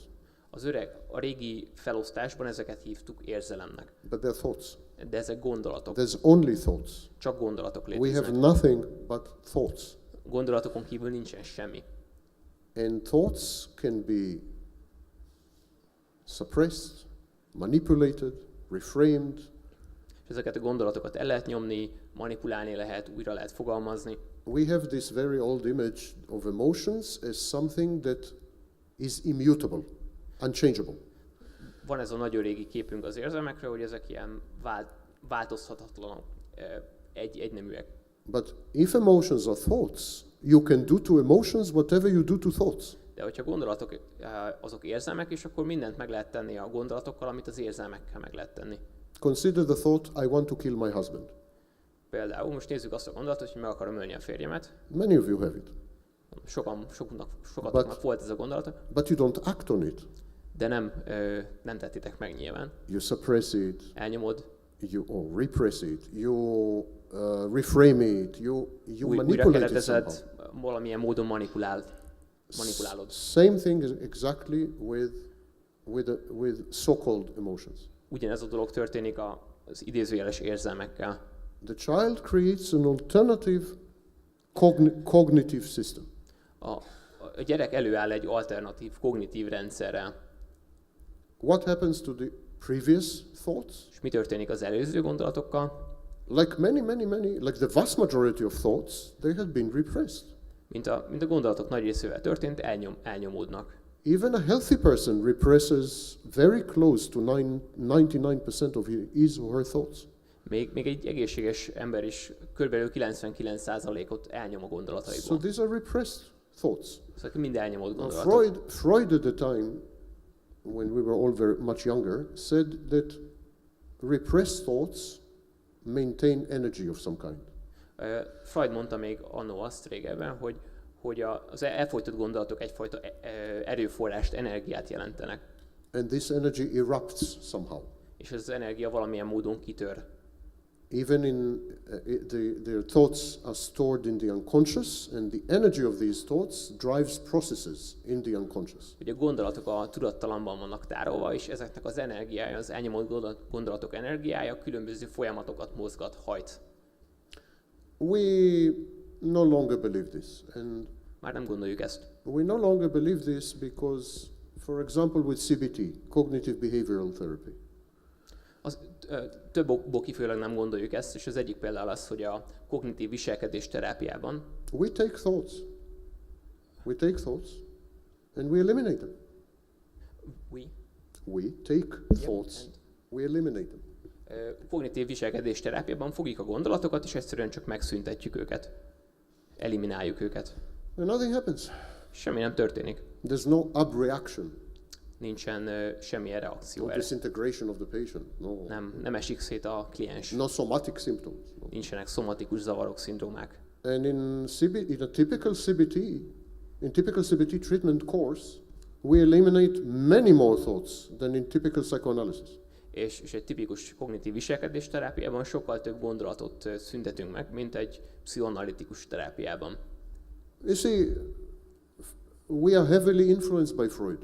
Whether we want to or don't want to, all of us, laymen and professionals, are heavily influenced by this father figure. Akár szeretnénk elismerni ezt, akár nem, a szakmabeliek és a laikusok egyaránt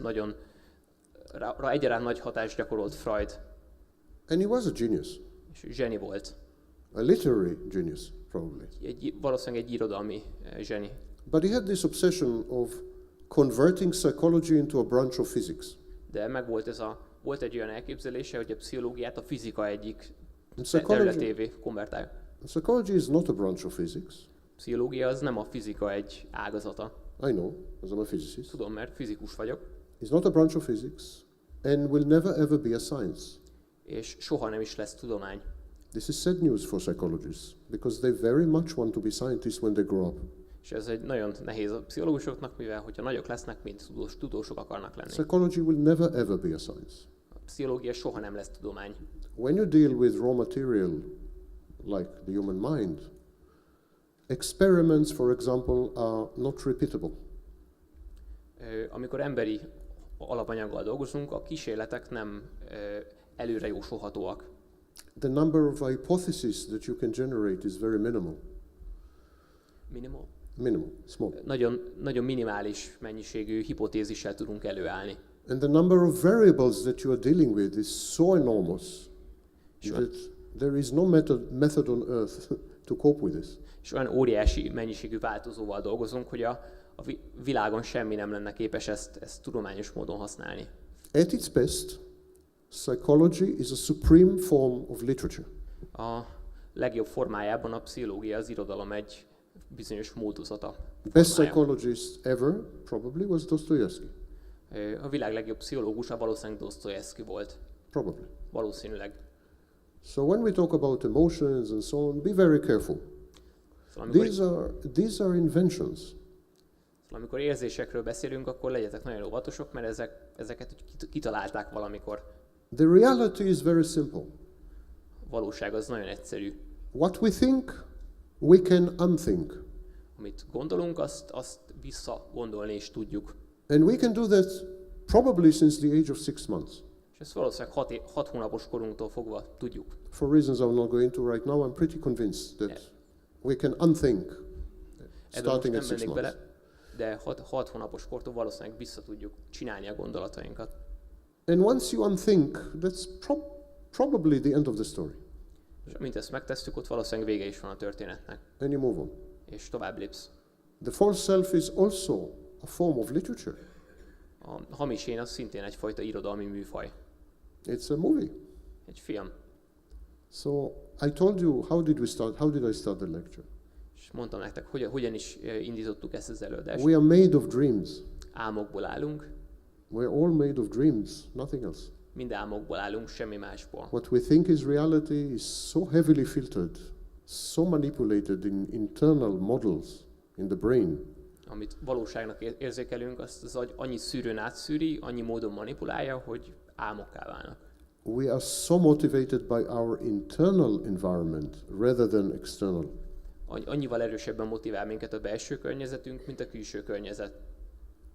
We have no access to each other. És hozzáférésünk egymáshoz. It's nonsense. Ez It's nonsens. social pretension.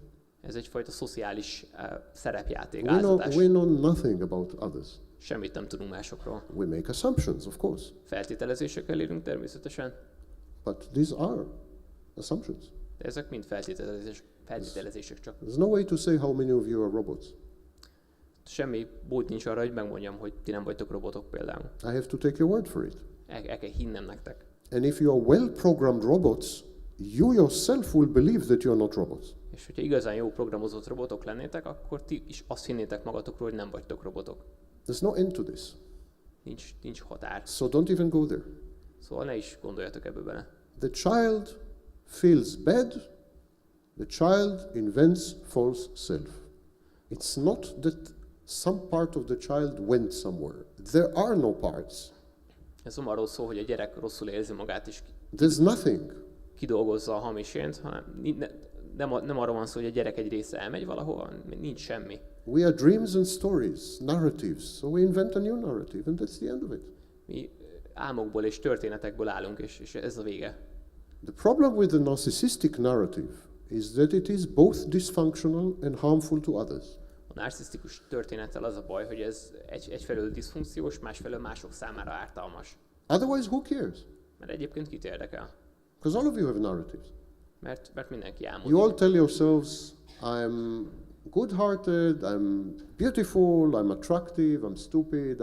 We all have this negative automatic thoughts. And, Mindenki azt mondja magának, hogy ő kedves, jó szándékú, mindenkinek vannak ilyen The automatikus narcissist- gondolatai.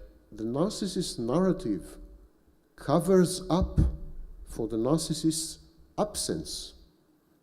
A narcisztikus gondolatai a saját hiányát hivatottak pótolni, elfedni. Your narratives discover your existence. My narrative covers up for my absence. A ti narratíváitok, ti történeteitek a saját létezéseteket fedezi fel, míg az enyém pedig a saját hiányomat mutatja ki, fedi el. So in this sense, I am what is called false advertising.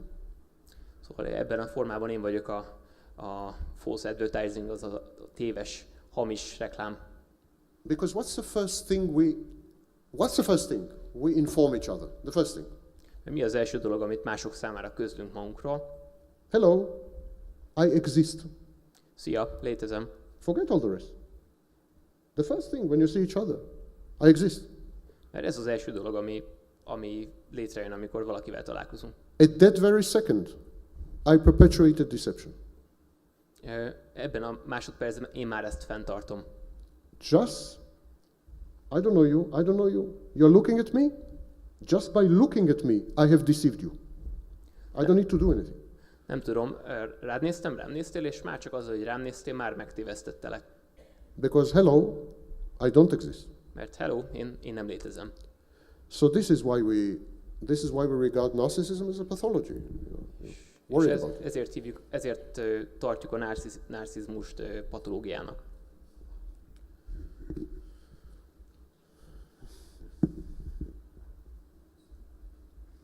I have a question. Sokan szeretnék szerintem feltenni ezt a kérdést. Van-e annak realitása, hogy valódi partneri kapcsolatot lehet kiépíteni vele, tehát viszonylag normális életet? Hisz önnek sikerült. Tehát én úgy tudom, hogy ön már évek óta párkapcsolatban él, sőt, jó házasságban. Mi volt az ébredés? Mitől jött rá, hogy ön narcisztikus, hisz a narcisztikus jól érzi magát, nem akar változtatni? Mi volt a kiváltók? Mi történt? Van-e valami segítség, valódi segítség nekünk, áldozatoknak? You see, think- in your language there's already a problem. Nyelvükkel már van egy narcisztikus. probléma. Narcissistic is cute, you know. Annyira cuki az, hogy narcisztikus. Narcissistic, come Annyira here. cuki. It doesn't sound frightening or problem. It sounds like a. Nem hangzik Like félelmetesnek a baby, vagy narcissistic. problémának, úgy hangzik, mint egy ilyen babanyelv. So the question was, and I think many of us want to ask this question,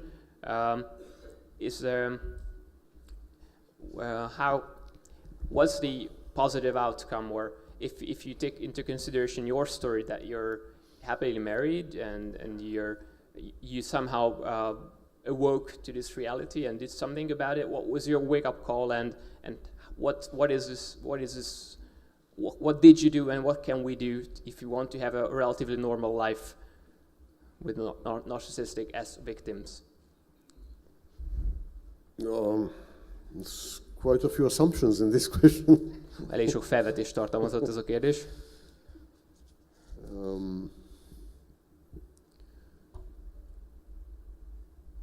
The narcissist comes to recognize that he has a problem. Because first of all, contrary to misinformation online, The vast majority of narcissists do realize that they are narcissists or that they have narcissistic traits. Az elérhető információkkal ellentétben a legtöbb narcisztikus egy ponton észreveszi, hogy van vele valami baj, hogy vagy narcisztikus tendenciái vannak, But they are proud of it. de büszkék rá. There is a concept in psychoanalysis called cathexis. Freudnak a pszichoanalízésében van egy katexis nevű című fejezet. Cathexis is emotional investment. Ez pedig az érzelmi befektetett érzelmi energiát jelenti. So the narcissist catechs his disorder. Szóval a narcisztikus befektetett ebbe a fajta zavarba. He is emotionally invested in his disorder. Ő neki az érdeke, hogy ez legyen. He is proud of his disorder. Büszke erre. He believes that he is the next stage in evolution. Azt hiszi, hogy ő az evolúció következő lépése, He believes that he is superior. hogy ő felsőbbrendű. He believes that his accomplishments and his creativity are because he's a narcissist. Azt gondolja, hogy az eddigi eredményei és az eddigi eredményeit a narcizmusának köszönhette. If he stops being a narcissist, he will not be creative. He will not be president of the United States. Hogyha abba hagyná a narcizmust, úgymond, akkor nem lenne kreatív, és nem lehetne tovább az Egyesült Államok elnöke. So the narcissist is married to his disorder much more than he is married to you. Szóval egy narcisztikus sokkal inkább elvette feleségül ezt a zavart, mint a tényleges feleségét. There is a concept called collapsed narcissist. Van egy összeomlott narcisztikus nevű fogalom. Again, online you will find the term failed narcissist. Az interneten a megbukott, kudarcba fulladt narcizmus kifejezést fogjátok megtalálni, failed narcissism. It's a wrong term. Ez egy helytelen kifejezés. Failed narcissism is a phase in the development of borderline personality disorder. Nem, ez a borderline személyiségzavar kialakulásának egy lépését írja le. The correct term is collapsed narcissist. A helyes kifejezés az összeomlott narcisztikus. Collapsed narcissism is narcissist who fails to obtain supply, failed in everything. Ez egy olyan narcisztikus, aki megbukott, aki nem tudja megszerezni a narcisztikus forrását. And he hit rock bottom, he crashed. És eljutott minden legaljára. In my case, I had a private jet at the age of 21. I sold it to Donald Trump, by the way. It's true. It's true. 21 éves koromban I had a private jet at age 21. I was heavy multimillionaire. I was professor of physics at age 17. I started university at age 9. I was very famous in my country, in Israel. Én például 9 évesen már egyetemre jártam, nagyon híres I voltam. had everything. Mindenem meg volt. A 17 évesen professzor lettem, 21 évesen magángépen volt, és milliárdos voltam. Until I had nothing. Amíg aztán egyszer semmim nem lett. I lost absolutely everything, Elvesztettem a kapcsolatot a valósággal, including my fiancée. a mennyasszonyommal együtt. It wasn't enough Nem volt elég, because I recovered very fast. mert nagyon gyorsan felépültem belőle. I made millions within 2 years, Két év után már ismét millióim voltak. and I lost them. Aztán elvesztettem. And it wasn't enough. És még ez sem volt elég. I made millions.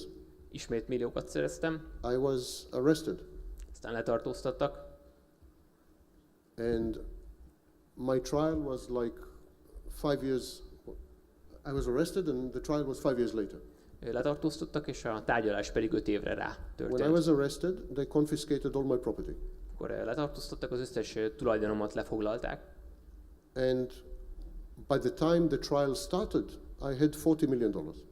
és mire elkezdődött a tárgyalás, már 40 millió dollárom volt. So I had no reason to change. Semmi okom nem volt rá, hogy My változzak. formula was working. Whatever it is that I was doing was working. Bármi is voltam, vagy bármit csináltam, Why to működött. For example, consider Donald Trump. Vegyetek egy pillantást Donald Trumpra. Donald Trump is a grandiose narcissist. Not malignant, by the way. Grandiose narcissist. Donald Trump az egy grandiózus, narcisztikus. Why on earth would he change? Miért is változna meg? I mean, give me one reason that Donald Trump will change. Adjatok nekem egy okot, ami alapján ő neki érdemes lenne megváltozni. Multimillionaire, Multimilliómos television star, tévésztár, President of the United az States, Egyesült Államok elnöke, orange hair. narancsárga haja van. Why would he change? Miért is változna No meg? incentive. I had no incentive. Nekem nem volt erre készítésem. But then I was arrested. Aztán I mean, letartóztattak, I was in prison. börtönben voltam, And I lost everything, and I lost the woman that I was, I mean, in my terms, loved. It's not love, it's dependence on supply, but loved, and that was a major crisis. And elvesztettem mindent, és elvesztettem it was the second time that I was diagnosed with narcissistic personality disorder, and I said, well, you know, I must find out what it is. And there was nothing, no literature, nothing. I opened the first website I had to invent the language. I was trying to describe to other people what's happening to me and to warn victims and to give them tools to express, because the victims had no language. They didn't know how to express them. It was unprecedented what they were going through. They couldn't compare their experience to anyone else. You know? No one understood. Sorry, can I just wrap it up for the others? Yeah. Elvesztettem mindent, elvesztettem a nőt, akit a saját fogalmaim szerint szerettem, ami azért egy nagy krízis volt. Aztán, amikor másodszorra is diagnosztizáltak narcizmussal, akkor elkezdtem gondolkozni rajta, hogy miről is volt szó. És hát nem találtam semmit, semmi értelmeset. És aztán azzal találkoztam, hogy az áldozatok is tanástalanok, úgyhogy végül aztán kidolgoztam egy módszertant és egy terminológiát erre. És az első weboldalt én... Mert nem volt irodalma. Köszönöm. So this is how I started to read about narcissism and so on and so forth. And then 20 years later, I discovered that it had zero effect on me. És így kezdtem el a narcizmussal foglalkozni, és aztán olvasni, és 20 évvel később rájöttem, hogy semmilyen hatást nem gyakorolt ez rám. 20 years later, I was sufficiently qualified to judge, and I discovered that all my knowledge, arguably I'm the most knowledgeable person on the planet on this topic, nothing, no effect. És azt találtam, hogy 20 évvel később, mikor már ha valaki én meg tudtam állapítani, mivel én tudtam erről a témáról akkor a világon a legtöbbet, azt tapasztaltam magamon, hogy mindez a tudás semmilyen módon nem változtatott azon, amilyen vagyok. So I started to develop therapy. There was no one else, nothing else. Ezért elkezdtem kidolgozni egy terápiát erre. But of course, for me it's too late. It's too late. Anyhow, the narcissist hits rock bottom, and only then. De a lényeg, nekem talán már túl késő, de egy narcisztikus elér mindennek az aljára, és akkor lehet valamiféle változás. In July 2016, the famous academic magazine, journal, New Scientist, published in the United Kingdom, had a cover story. And the cover story was, parents, teach your children to be narcissists.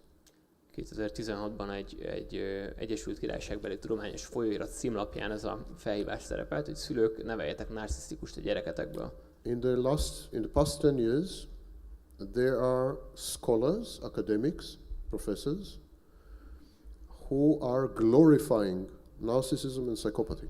Az elmúlt 10 évben több olyan tudós, akadémikus kutató van, aki egyfajta dicsfényt akar adni a narcizmusnak mindenfelé. Concepts like productive narcissist, Vannak ilyen fogalmak, mint produktív narcizmus, high functioning psychopath. vagy mint magasan funkcionáló pszichopata. They say, these scholars, Makobi, Dutton, others, they say that it's, in today's world, it's positive adaptation to be narcissist and psychopath. Ők azt mondják, hogy a mai világhoz így tudunk jól alkalmazkodni, hogy pszichopaták és narcisztikusok vagyunk. When I went to teach in Russia, I had demand from many people, most of them women, and here is what they asked me: can you teach us how to become narcissists and psychopaths? Amikor Oroszországban mentem tanítani, akkor volt egy nagyon nagy kereslet arra nézve, és nagyrészt nők voltak, akik azt kérték, hogy arra tanítsa meg őket, hogy hogyan lehetnek narcisztikusok és pszichopaták. The self-esteem educational movement in the United States teach children, 91% of all school children went through this curriculum. They teach them that there is nothing they cannot do. They can do anything. Az amerikai önbecsülést fejlesztő mozgalom és az otthon iskolázott gyerekek 91%-át így nevelték, azt nevelik belé, hogy nincs a világon semmi, amit ők meg ne tudnának tenni. If you just put your mind to it, you can do it. Ha csak elhatározod, akkor meg is tudod csinálni. You are special, you are unique. Különleges vagy és egyedi. There is the phenomena of life coaches, career coaches, and I will not mention names, they are very well known. And the message of these people is wake up the inner giant in you. Van elég sok olyan life coach és egyéb más coach, akit, és most nem fogok neveket mondani, de akik azzal az üzenettel állnak az emberek elé, hogy ébresztétek fel magatokban a belső óriást. And of course, there are technologies that enable narcissism. És természetesen vannak olyan technológiák, amik ezt lehetővé teszik, a narcizmus lehetővé teszik.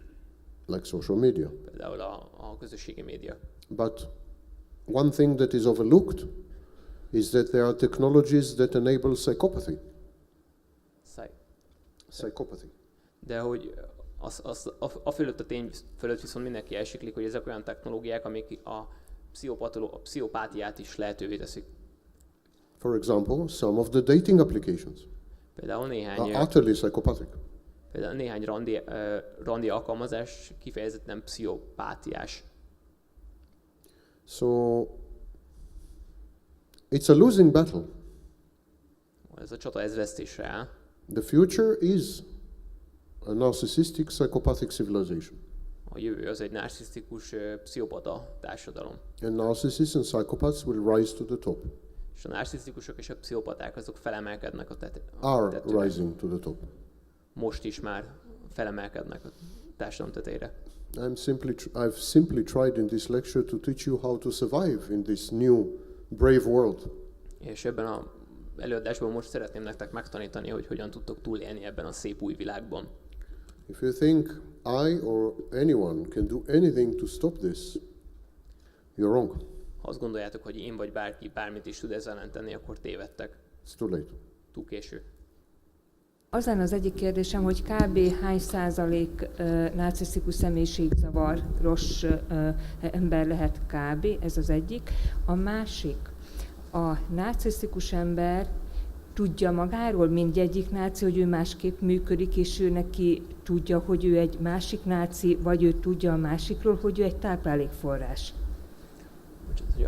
Egyik narcisztikus tudja a másikról, hogy az. Igen, hogy a narcisztikus mennyire van tisztában saját magával, hogy ő narcisztikus, tehát észreveszi-e, hogy a másik ember, ő egy táplálékforrás, vagy pedig egy narcisztikus, egy másik náci? So, two questions. The first one being, what's the percentage of narcissists in world population? The second one is whether narcissists recognize other narcissists or prey, and whether they are aware of this distinction in themselves and in others.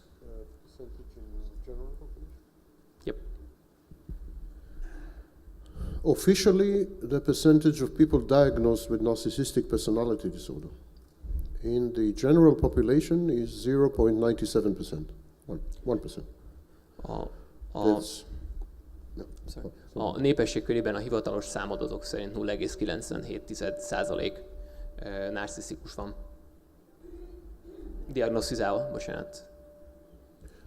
In inpatient and outpatient populations, people suffering from mental problems, the percentage of people with personality disorders is depending on the country, 10 to 15%.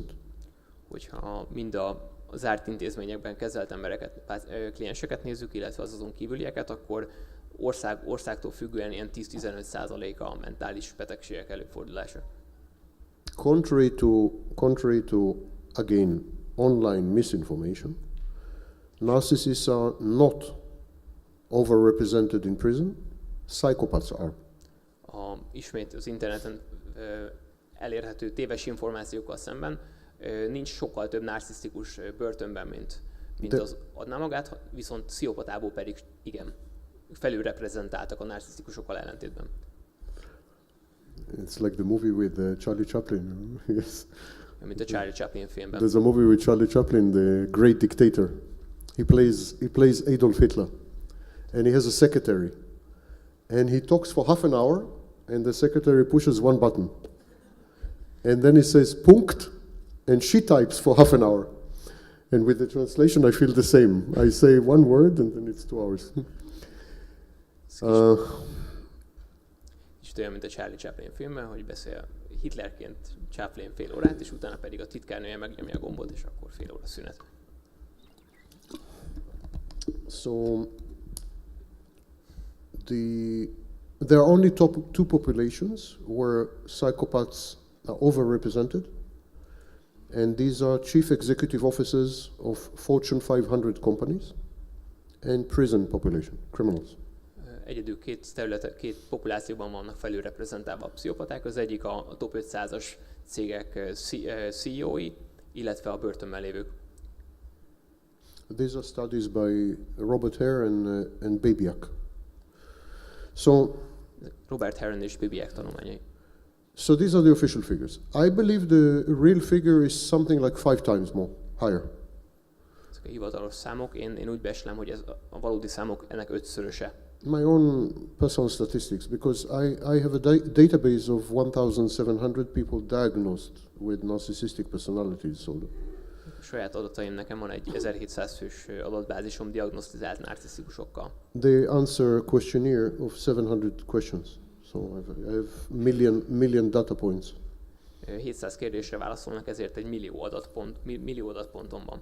And I compared this size to the general population size of forums, of victims, of this, of that, and making basic assumptions about family size, household size, adjusting, I get something like 5%. So I think prevalence of narcissism really is about 5% today, but officially 1%. A hivatalosan 1%. Én ezeket az adatokat különböző csoportokkal, meg a családtagok becsült számával többek között összevetve azt kaptam, hogy egy 5% környékén lehet ez az érték. What was the second question? Excuse me? The second question she asked? I asked you, the first was the percentage, the second was the whether they recognize each other or not. Oh, narcissists recognize other narcissists, but not psychopaths. A narcisztikusok más narcisztikusokat felismernek, de a pszichopatákat nem. So narcissists fall prey to psychopaths. So the chain of food is like this: psychopaths eat narcissists, narcissists eat all others. Igazából úgy néz ki a tápláléklánc, hogy a pszichopaták általában verik a narcisztikusokat, szóval ők vannak felül, a narcisztikusok pedig mindenki mást megesznek. Now, there was a group of scholars in the 90s, Morningstam, Gunderson, others, that suggested that there is a subtype, a bridge between psychopaths and narcissists. 90-es években volt egy kutatócsoport, Morgenstein, meg egyébek, és a többiek, akik azt vetették fel, hogy a narcisztikusok és a pszichopaták között létezik egyfajta híd. And that's the psychopathic narcissist. És ez a pszichopata narcisztikus. Which is me.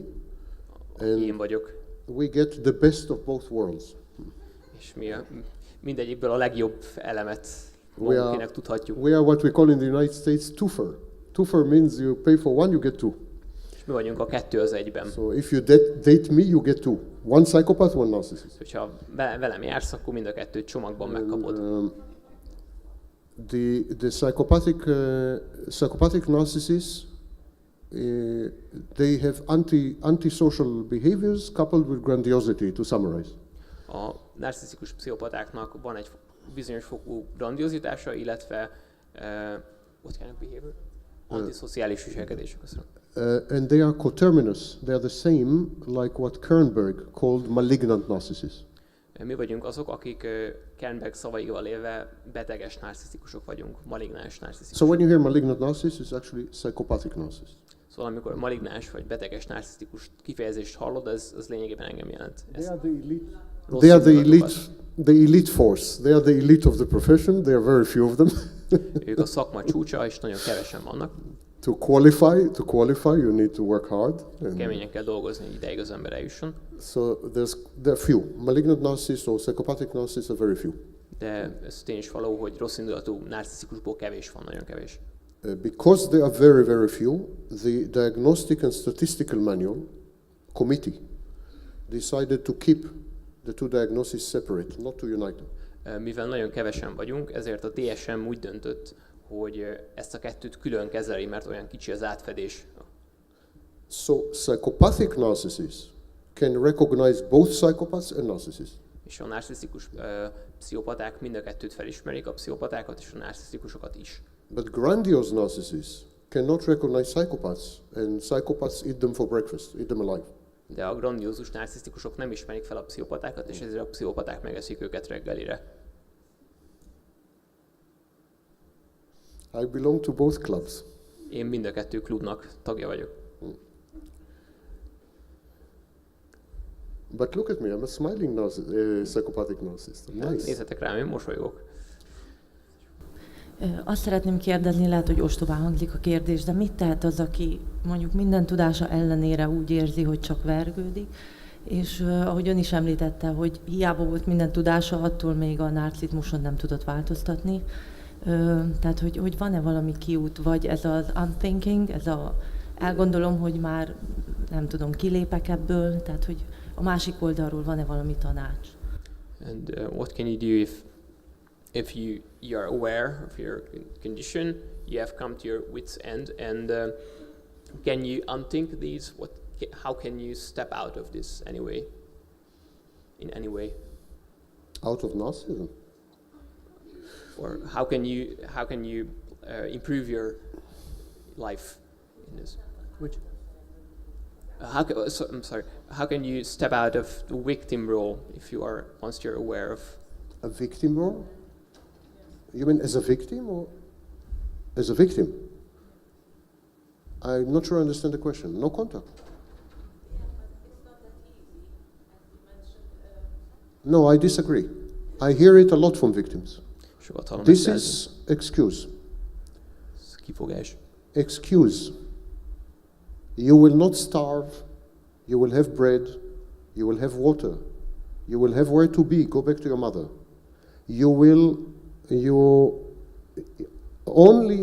Only possible reason to be in extremely indirect contact is if you have common children. Egyedüli ok, miért érdemes a kapcsolatot fenntartani, az, hogyha közös gyerek van. Egyébként, ha van hol aludni, van kenyér, van víz, akkor menj el. És nagyon sokat hallom ezt másoktól. The truth is that victims, many victims, like to be victims. This is their comfort zone. They know how to be victims. They are experts at victimhood. Sok áldozatnak ez a komfortzónája, hogy They are professional victims. hogy ő képzett professzionális áldozat, és tudja, hogy ez Victimhood becomes their identity. They are victims. This is their identity. Az identitásuk részévé válik, hogy ők áldozatok. So it's not about going no contact with a narcissist. It's about going no contact with yourself. Szóval ez nem csak arról szól, hogy egy narcisztikussal megszakítod a kapcsolatot, hanem saját magaddal szakítod meg a kapcsolatot. When you leave the narcissist, very often you have to leave yourself as well behind. That self that you have to leave it behind. Nagyon gyakran, hogyha egy narcisztikussal megszakítod a kapcsolatot, akkor magaddal is meg kell, azt a saját énedet is magad mögött kell hagyni. Your existence with a narcissist is already ritualized. It's a ritual. A saját kapcsolatod ővel ez is egyfajta szertartás már. It is exoskeleton. Egyfajta külső exoskeleton, külső váz. It provides structure. It's predictable. It makes sense of the world. It provides meaning. Struktúrát ad, értelmet ad, kiszámíthatóvá teszi a világot. You can predict. It provides predictability. You can predict. You know the rules. You know the ropes. All this together is called comfort zone. Kiszámíthatóságot ad, tudod a szabályokat, és ezt hívjuk összefoglalóan a komfortzónának. I say it unequivocally. There is and cannot be any reason whatsoever, ever, not to go, no contact. End of story. Azt mondani, hogy semmilyen ok nincs arra, amiért ne szakítsuk meg a kapcsolatot, és ez a történet vége. End of story. Simple. If you don't go, no contact, it's because you don't want to go, no contact. And you have to ask yourself, Hogyha why you don't want to go, no contact? nem akarod megszakítani a kapcsolatot, akkor az egy ok, ha nem szakítod meg a kapcsolatot, az egy oka lehet, hogy nem akarod megszakítani a kapcsolatot, és akkor magadnak kell feltenni azt a kérdést, hogy miért is nem. The human brain is very creative, Az emberi agy nagyon kreatív, and trauma bonding is as shape-shifting as the narcissist. és a traumakötés az annyira hasonlóan egy alakváltó jelenség, mint a narcizmus maga, a narcisztikus személy maga. I'm with him because of the children. És hogy, could you please repeat? I'm with him because of the children. Hogyha a gyerekek miatt vagy vele, I'm with him because he's having a bad period. I will wait until things get better, then I will leave him. vagy azért vagyok vele, mert épp egy rossz időszakon megy át, de egyébként majd jobb lesz. I'm with him because I don't know how to make money. Azért vagyok vele, mert nem tudok pénzt keresni. I'm with him because he controls all the money. Azért vagyok vele, mert az ő kezében van az összes I'm with pénz. him because I'm used to him.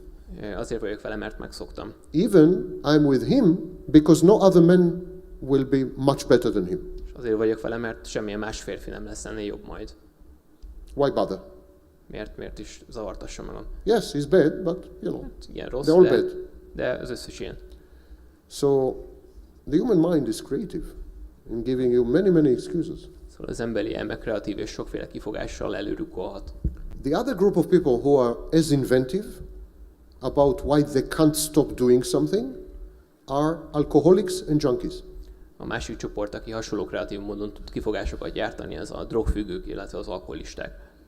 You ask alcoholic, why do you drink? I don't drink. But you drink. It's not really drink. It's just 2-3 a day.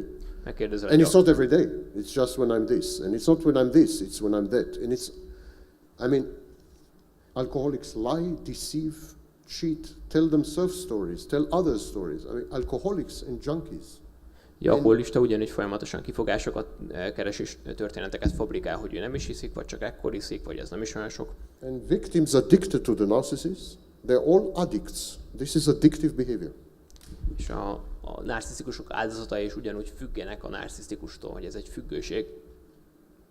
I have no idea why you should invest another second in someone who has been diagnosed at least with narcissism. Egy okot se tudnék mondani No arra, idea. hogy Can't think of any. miért tölts egy másodperccel is többet valakivel, aki egy diagnosztizált narcisztikus.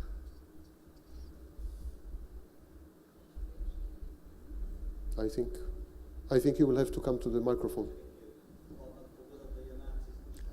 Are there any steps or phase or stages? Is it a spectrum? Yes, Igen. it is a spectrum. Everyone has healthy narcissism. Mindenkiben van egy egészséges narcizmus. Healthy narcissism is also known as primary narcissism. Ezt hívják elsődleges It narcizmusnak. underlies, it is a foundation of self-esteem, self-confidence, and self-worth. Ez az önbecsülés és az önbizalomnak az alapja. So this is healthy, and then you start to get less and less healthy. And of course, you have people with the guy who described the spectrum. His name is Theodore Millen. Theodore Millen wrote a book in the year 2000, Personality Disorders in Daily Life, and there he describes the spectrum. So you have healthy narcissism, narcissistic style, narcissistic behavior, narcissistic personality, and narcissistic disorder.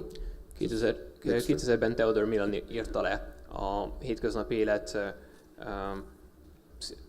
mentális zavarai című könyvben a narcizmus mint egy spektrum, és ezben leírta ennek a spektrum jellegét, hogy ahogy különböző lépések után már nem válik egészséges, hogy egy ideig még igen, aztán már nem, és leírta a narcisztikus viselkedést, narcissistic behavior, Narcissistic style, stílust, behavior, personality, személyiséget, and disorder. és ez zavart magát.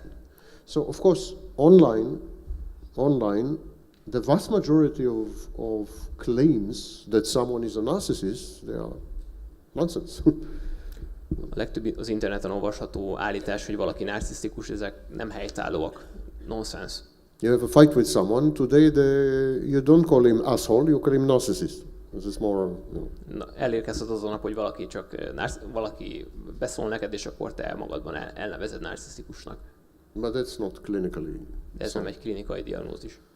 Very, very few people are narcissists, actually. Extremely few. Nagyon kevés igazi narcisztikus van. Az lenne a kérdésem szintén az áldozati oldalról, mivel hogy az egyetlen tanácsolt mód, hogy no kontaktot vezessünk be, és minden kapcsolatot szakítsunk meg egy narcisztikussal. Viszont az előadás elején a professzor úr nagyon sokat beszélt a narcisztikusok manipulálásáról, illetve arról, hogy hogyan manipuláljuk, hogy ők a függőnké váljanak. Ennek mi a célja? Másrészt viszont, hogyha ezeket a manipulációkat mi elvégezzük, ugye kijött, hogy az ő saját módszereiket használjuk ő ellenük. Tehát valamilyen módon magunk is narcisztikussá válunk, illetve nyilván, hogy ezek nem mi vagyunk, pszichés sérüléseket mi is szerezhetünk ezek között a manipulációk között. My question is also from the victim's side, that if your only advised method is no contact, then why the strategies, and whether or not we also become damaged and distorted by using these strategies? The strategies are because you refuse to listen. That's why the strategies. You refuse to go no contact. A stratégiák azért vannak, mert sokan visszautasítjátok azt, hogy megszakítsátok a kapcsolatot. For example, we tell people not to smoke. Például elmondjuk az embereknek, hogy ne dohányozzanak. Don't smoke. But many people refuse to listen, they smoke. Hogy hallgatnak erre? So we tell them, okay, if you smoke, come once a year for screening of the lungs, if you smoke. És ezért azt mondjuk nekik, hogy oké, hogyha dohányzol, akkor legalább évente egy szűrésre gyere el. These are strategies in case you insist not to implement the only proper course of action. Ezek csak arra az esetre szolgálnak, amennyiben nem vagy hajlandó megtenni azt az egy igazi hatásos válaszlépést. And I think the second part I answered already. Yes, of course. By implementing these strategies, you are becoming narcissist. És igen, erre is narcissistic at least. És igen, erre is válaszoltam, hogy amennyiben használjátok ezeket a stratégiákat, ti magatok is narcisztikussá váltok. You're using the narcissist's own strategies against him. Saját stratégiáikat használjátok ellenük. But, you know, it's like, I don't remember who said it, I think Nietzsche said it. If you stare into the abyss, sometimes the abyss stares at you. Nietzsche mondta, hogy néha, hogyha lepillantasz a mélységbe, akkor a mélység visszanéz beléd, visszapillant beléd. And of course, very often you fight monsters and you become one. És nagyon sokszor, hogyha szörnyeket találsz, akkor te magad is szörnyé válsz. But that's your choice. Ez a te választásod. To stick around the narcissist, capture the narcissistic coronavirus is your choice. Ez egy narcisztikus koronavírus, te döntésed. I noticed that in the vast majority of your examples, you refer to a narcissistic person as a male. Is there a reason for this? Like, is the majority of narcissistic people male, or what is the ratio between women and men? And if there is a difference between female and male narcissists?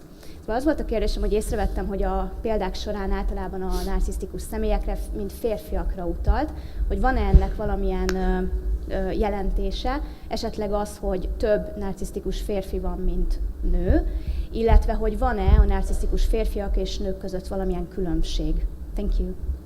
Thank you. Up until the year 2000, the statistics we had were that 75% of all people diagnosed with narcissistic personality disorder were men. And this is despite the fact that the majority of people who went to therapy were women. A 2000-es évig azt tapasztaltuk, hogy a diagnosztizált narcisztikusok 75%-a férfi volt, még azon tény ellenére is, hogy aki elment hogy azon narcisztikusok, akik elmentek terápiába, többségben nők voltak. We could therefore, based on these two facts, we could therefore pretty much assume that almost all narcissists are actually men. És ezt a két tényt, hogyha egymás mellé helyezzük, akkor látszik az, hogy valószínűleg szinte minden narcisztikus férfi. Things have changed since then. And today, depending on the country, in a growing number of countries, 50% are men and 50% are women. Dolgok azóta változtak, és több országban ez az arány már 50-50%. This led to a revision of the text in the Diagnostic and Statistical Manual, 5th edition, June 2013. És ezért a DSM 2013. júniusi 5. kiadásában hozzá kellett nyúlni a narcizmus eddigi megfogalmazásához, szövegeihez. Page 767. So the text. 265-ös volt. Seriously, it's the real page. 767. So the text was revised, and now it says that 50 to 75% are men. 50% to 75% A are mostani men. megfogalmazás szerint pedig 50 és 75%-ban férfiak a narcisztikusok. The growing number of women narcissists is part of a much bigger picture about changing gender roles. A női narcisztikusok arányának növekedése a nemi szerepek változását jelzi. Women have adopted male behaviors and male traits in increasing numbers, and today the vast majority of women under the age of 40 or 45, depending on the country, the vast majority of these women are indistinguishable, as far as our studies, indistinguishable from men, as far as behaviors, choices, cognitive functioning, sexual functioning, etc., etc., etc. I can give you as many statistics as you want. I don't know. One-night stands, women have almost as many one-night stands as men. It was unheard of only 20 years ago. You name it. I mean, women became men, in effect. Röviden összefoglalva, a nők egyre inkább férfiakká kezdenek válni, és sok országban a 40, illetve 45 év alatti nők különböző, és ezt több tanulmány vizsgálta, különböző mutatói, jellegzetességei megkülönböztethetetlenek a férfiaktól, az ugyanazon populációba tartozó férfiaktól, gondolok itt például az egy éjszakás kalandokra és hasonló jellegzetességekre. Women became men women have adopted the positive aspects of masculinity, for example, competitiveness, but unfortunately also the negative sides of masculinity. They've adopted the entire package. A nők nem csak a maszkulinitás pozitív elemeit tették magukévá, például a versengő szellemet, hanem ennek a negatív aspektusait egyaránt. For some very strange reason, women were really strange. I mean, I don't know why. Women did not discriminate, did not distinguish the positive sides from the negative sides. Valami általam felfogadatlanokból kifolyólag a nők nem tettek különbséget a pozitív férfi tulajdonságok, illetve a negatív férfi tulajdonságok között. So parameters like promiscuity or narcissism, which used to be exclusive male behaviors and traits, are now equally represented among women. Például a promiszkuitás, illetve narcissism. És a narcizmus, ami korábban egy férfi területnek vagy férfi jellegzetességnek számított, most már a nőkben ugyanúgy jelen van. And today, for example, the rate of adultery among women is equal to men. És a házasságtörések aránya a nők, illetve férfiak esetén ma már megegyezik. As I told you, one-night stands or casual sex is almost the same, not yet the same, but matter of time. Majdnem ugyanitt tart az egy éjszakás kalandok statisztikája, már még nincs egészen egy szinten, de már közelítünk a fele. Psychopathic behaviors have exploded among women. Psychopathic, not narcissistic. A pszichopata viselkedésmód is egyre Ez egy óriási ugráson megy át éppen. Including nők criminal közében. behavior. Including criminal behavior. És a bűnözői viselkedésmód is szintén. So while 20 years ago the answer would have been that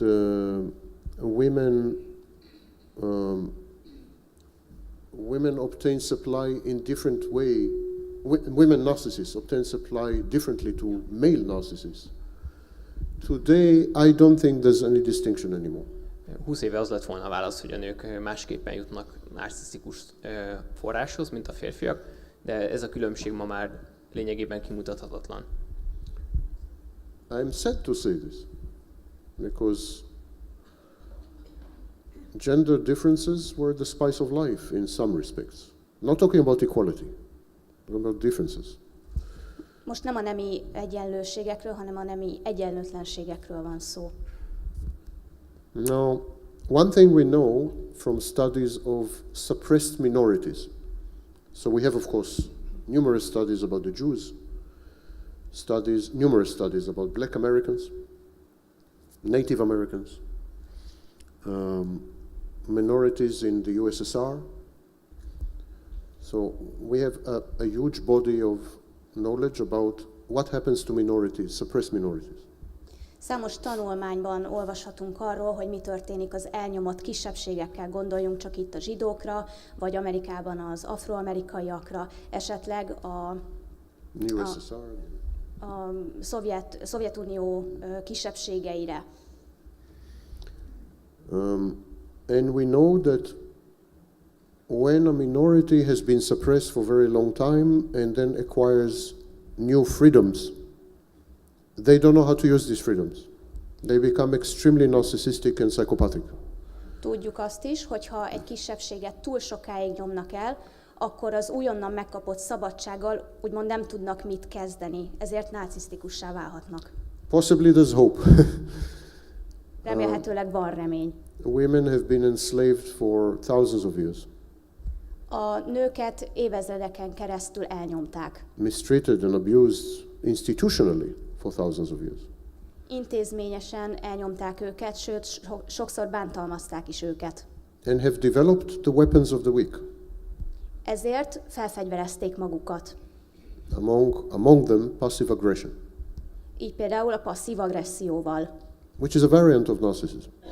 Ez egy narcizmus egy jellegzetessége. I want to believe that once everyone, including men, gets comfortable with the new status quo, I want to believe that these manifestations will abate, will go down. Szeretnék hinni abban, hogyha mindenki a társadalomban, így a férfiak is megszokják ezt az új státuszkót, akkor ezek el fognak majd tűnni. But history says exactly the opposite.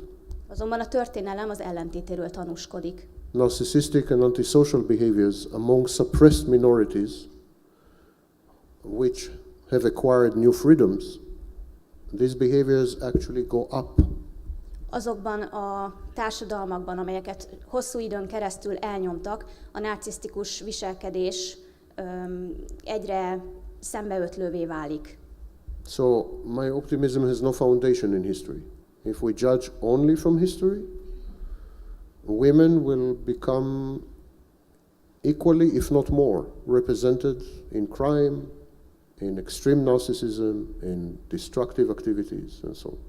Hogyha pusztán a történelmet nézzük, akkor azt mondhatjuk, hogy a nők is ugyanolyan arányban fognak majd elkövetni esetleg bűncselekményeket, vagy ugyanolyan arányban lesz köztük majd narcisztikus személy is. Jó estét, köszönjük az előadást. Hát ez valóban nem Disneyland. A professzor úr említett 8 metódust arra, hogy hogyan lehet kezelni a narcisztákat. Az eldobás utáni extrém agresszióra esetleg van-e valami tanácsa gyereknevelés miatt? Thank you very much for your presentation. It really was no Disneyland. And reflecting on the 8 methods that you described to us, I would like to touch on the extreme aggression, whether it has any use in, or whether it has any facts in raising children. Like what is? Sorry.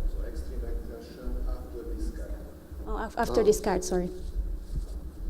Extreme aggression by the narcissist, I think. By the narcissist. Aggression has effect on children, of course.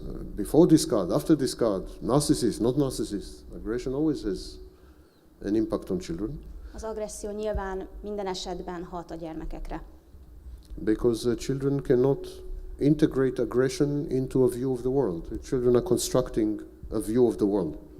And they cannot integrate aggression well into that. Ez azért van, mert a gyermekek nem képesek beépíteni az agresszivitást a világukba. One of the ways they integrate aggression is by internalizing it. So they either become aggressive or they become suicidal. These two. Depressed, suicidal. Talán két módja az agresszivitás kezelésének az lehet, hogy a gyermek vagy azzá válik, vagy pedig depressziós lesz, vagy esetleg szuicid gondolatai támadhatnak. So if the aggression is systematic, repeated, etc., these children have much higher chance of becoming criminalized, externalized aggression, or self-destructive. Could be anything. Drugs, I don't know what. Self-destructive. Hogyha hosszú ideig vannak kitéve a gyermekek ilyen agresszív viselkedésnek, akkor megnő az esély arra, hogy a gyermekek egyrészt agresszívá válnak, másrészt pedig esetleg bűnözői életmódot folytatnak, vagy a szerhasználat esélye is megnő, például drogfüggőkké válhatnak. If the aggression is within the family structure, if they see aggression in the family, the chances of them becoming abusers, physical abusers, in the future, in their own families, are higher than 50%. Hogyha családon belül történik az agresszió, akkor több mint 50% esély van arra, hogy az agressziót elszenvedő gyermek a saját családjával is agresszív lesz, illetve bántalmazói státuszt tölt majd be. Aggression is intergenerational, carries forward. Hát generációkon átívelő dologról van szó, hogyha az agresszivitást nézzük. There is a distinction, also we should make distinction between physical aggression and other forms, like verbal aggression. Azonban különbséget kell tennünk a fizikai és a verbális agresszió között. Both forms carry forward. So a child exposed to physical or verbal will abuse physically or verbally his wife, his children, and so on. Mindegy, hogy a gyermek fizikai vagy verbális abúzusnak van-e kitéve, szinte biztos, hogy azt a saját családjával is folytatni fogja. But as far as self-destruction and criminalized behavior, verbal aggression has very little effect, only physical and sexual. Azonban, ami az önpusztítást és a droghasználatot, drogfüggőséget érinti, azt mondhatjuk, hogy a verbális abúzusnak kisebb szerepe van, mint a fizikai, illetve a szexuális bántalmazásnak. So, let's summarize. If the child witnesses physical or sexual aggression, or if the child is victim of physical and sexual aggression, hogyha a gyermek szemtanúja, illetve elszenvedője a fizikai vagy szexuális bántalmazásnak, then this child will become destructive, other destructive or self-destructive. Akkor ez a gyermek destruktív lesz másokkal szemben és önmagával szemben is. If the child witnesses verbal aggression or is victim to verbal aggression, the child will express verbal aggression only in the family structure, so when he has a family.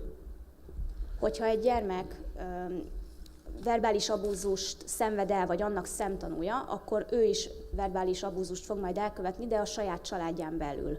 And is not likely to develop criminalized behavior or self-destructive behavior.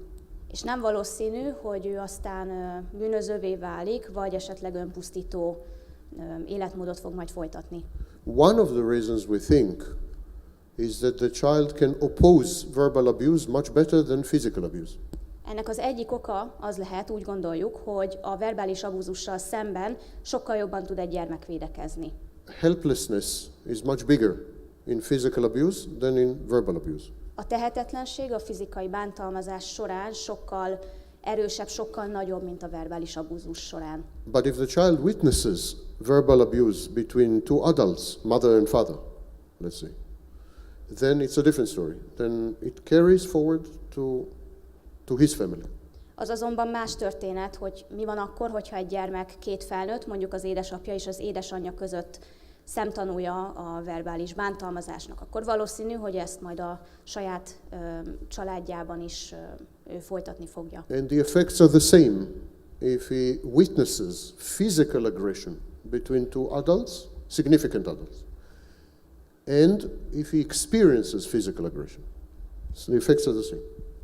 A hatása ugyanaz, hogyha a gyermek két számára jelentős, nagyon fontos személy között fizikai bántalmazást tapasztal, lát, vagy hogyha ő szenvedi el azt a bántalmazást, akkor a hatások ugyanazok. Equal damage, and with this I will finish the answer, equal damage if there is passive-aggressive aggression, if aggression is in the air, not expressed, but in the air. Passzív-agresszív abúzus során is hasonló a helyzet. If the adults are not aggressive physically, not aggressive verbally, but they hate each other. And it's clear. I mean, they don't talk, silent treatment, even this has effect on the child. Például a szülők nem mondják ki, de látható rajtuk, hogy gyűlölik egymást, megvetik egymást, akkor ugyanúgy az hatással lesz majd a gyermekre. And this is precisely why we think that divorce is always better than bad relationship. Pontosan ezért gondoljuk úgy, hogy a válás minden esetben jobb, mint egy ilyen viselkedés, mint a gyermek számára. And also the reason why we appoint primary custodian, one parent who is in charge, because not to continue the marriage in other way. Pontosan ezért jelölünk ki egy gondviselőt a gyermeknek a két szülő közül, hogy ki lesz az, aki gondját viseli a gyermeknek. But also depends on the age. If the child is 18, 16, it's a different story. If the child is 4.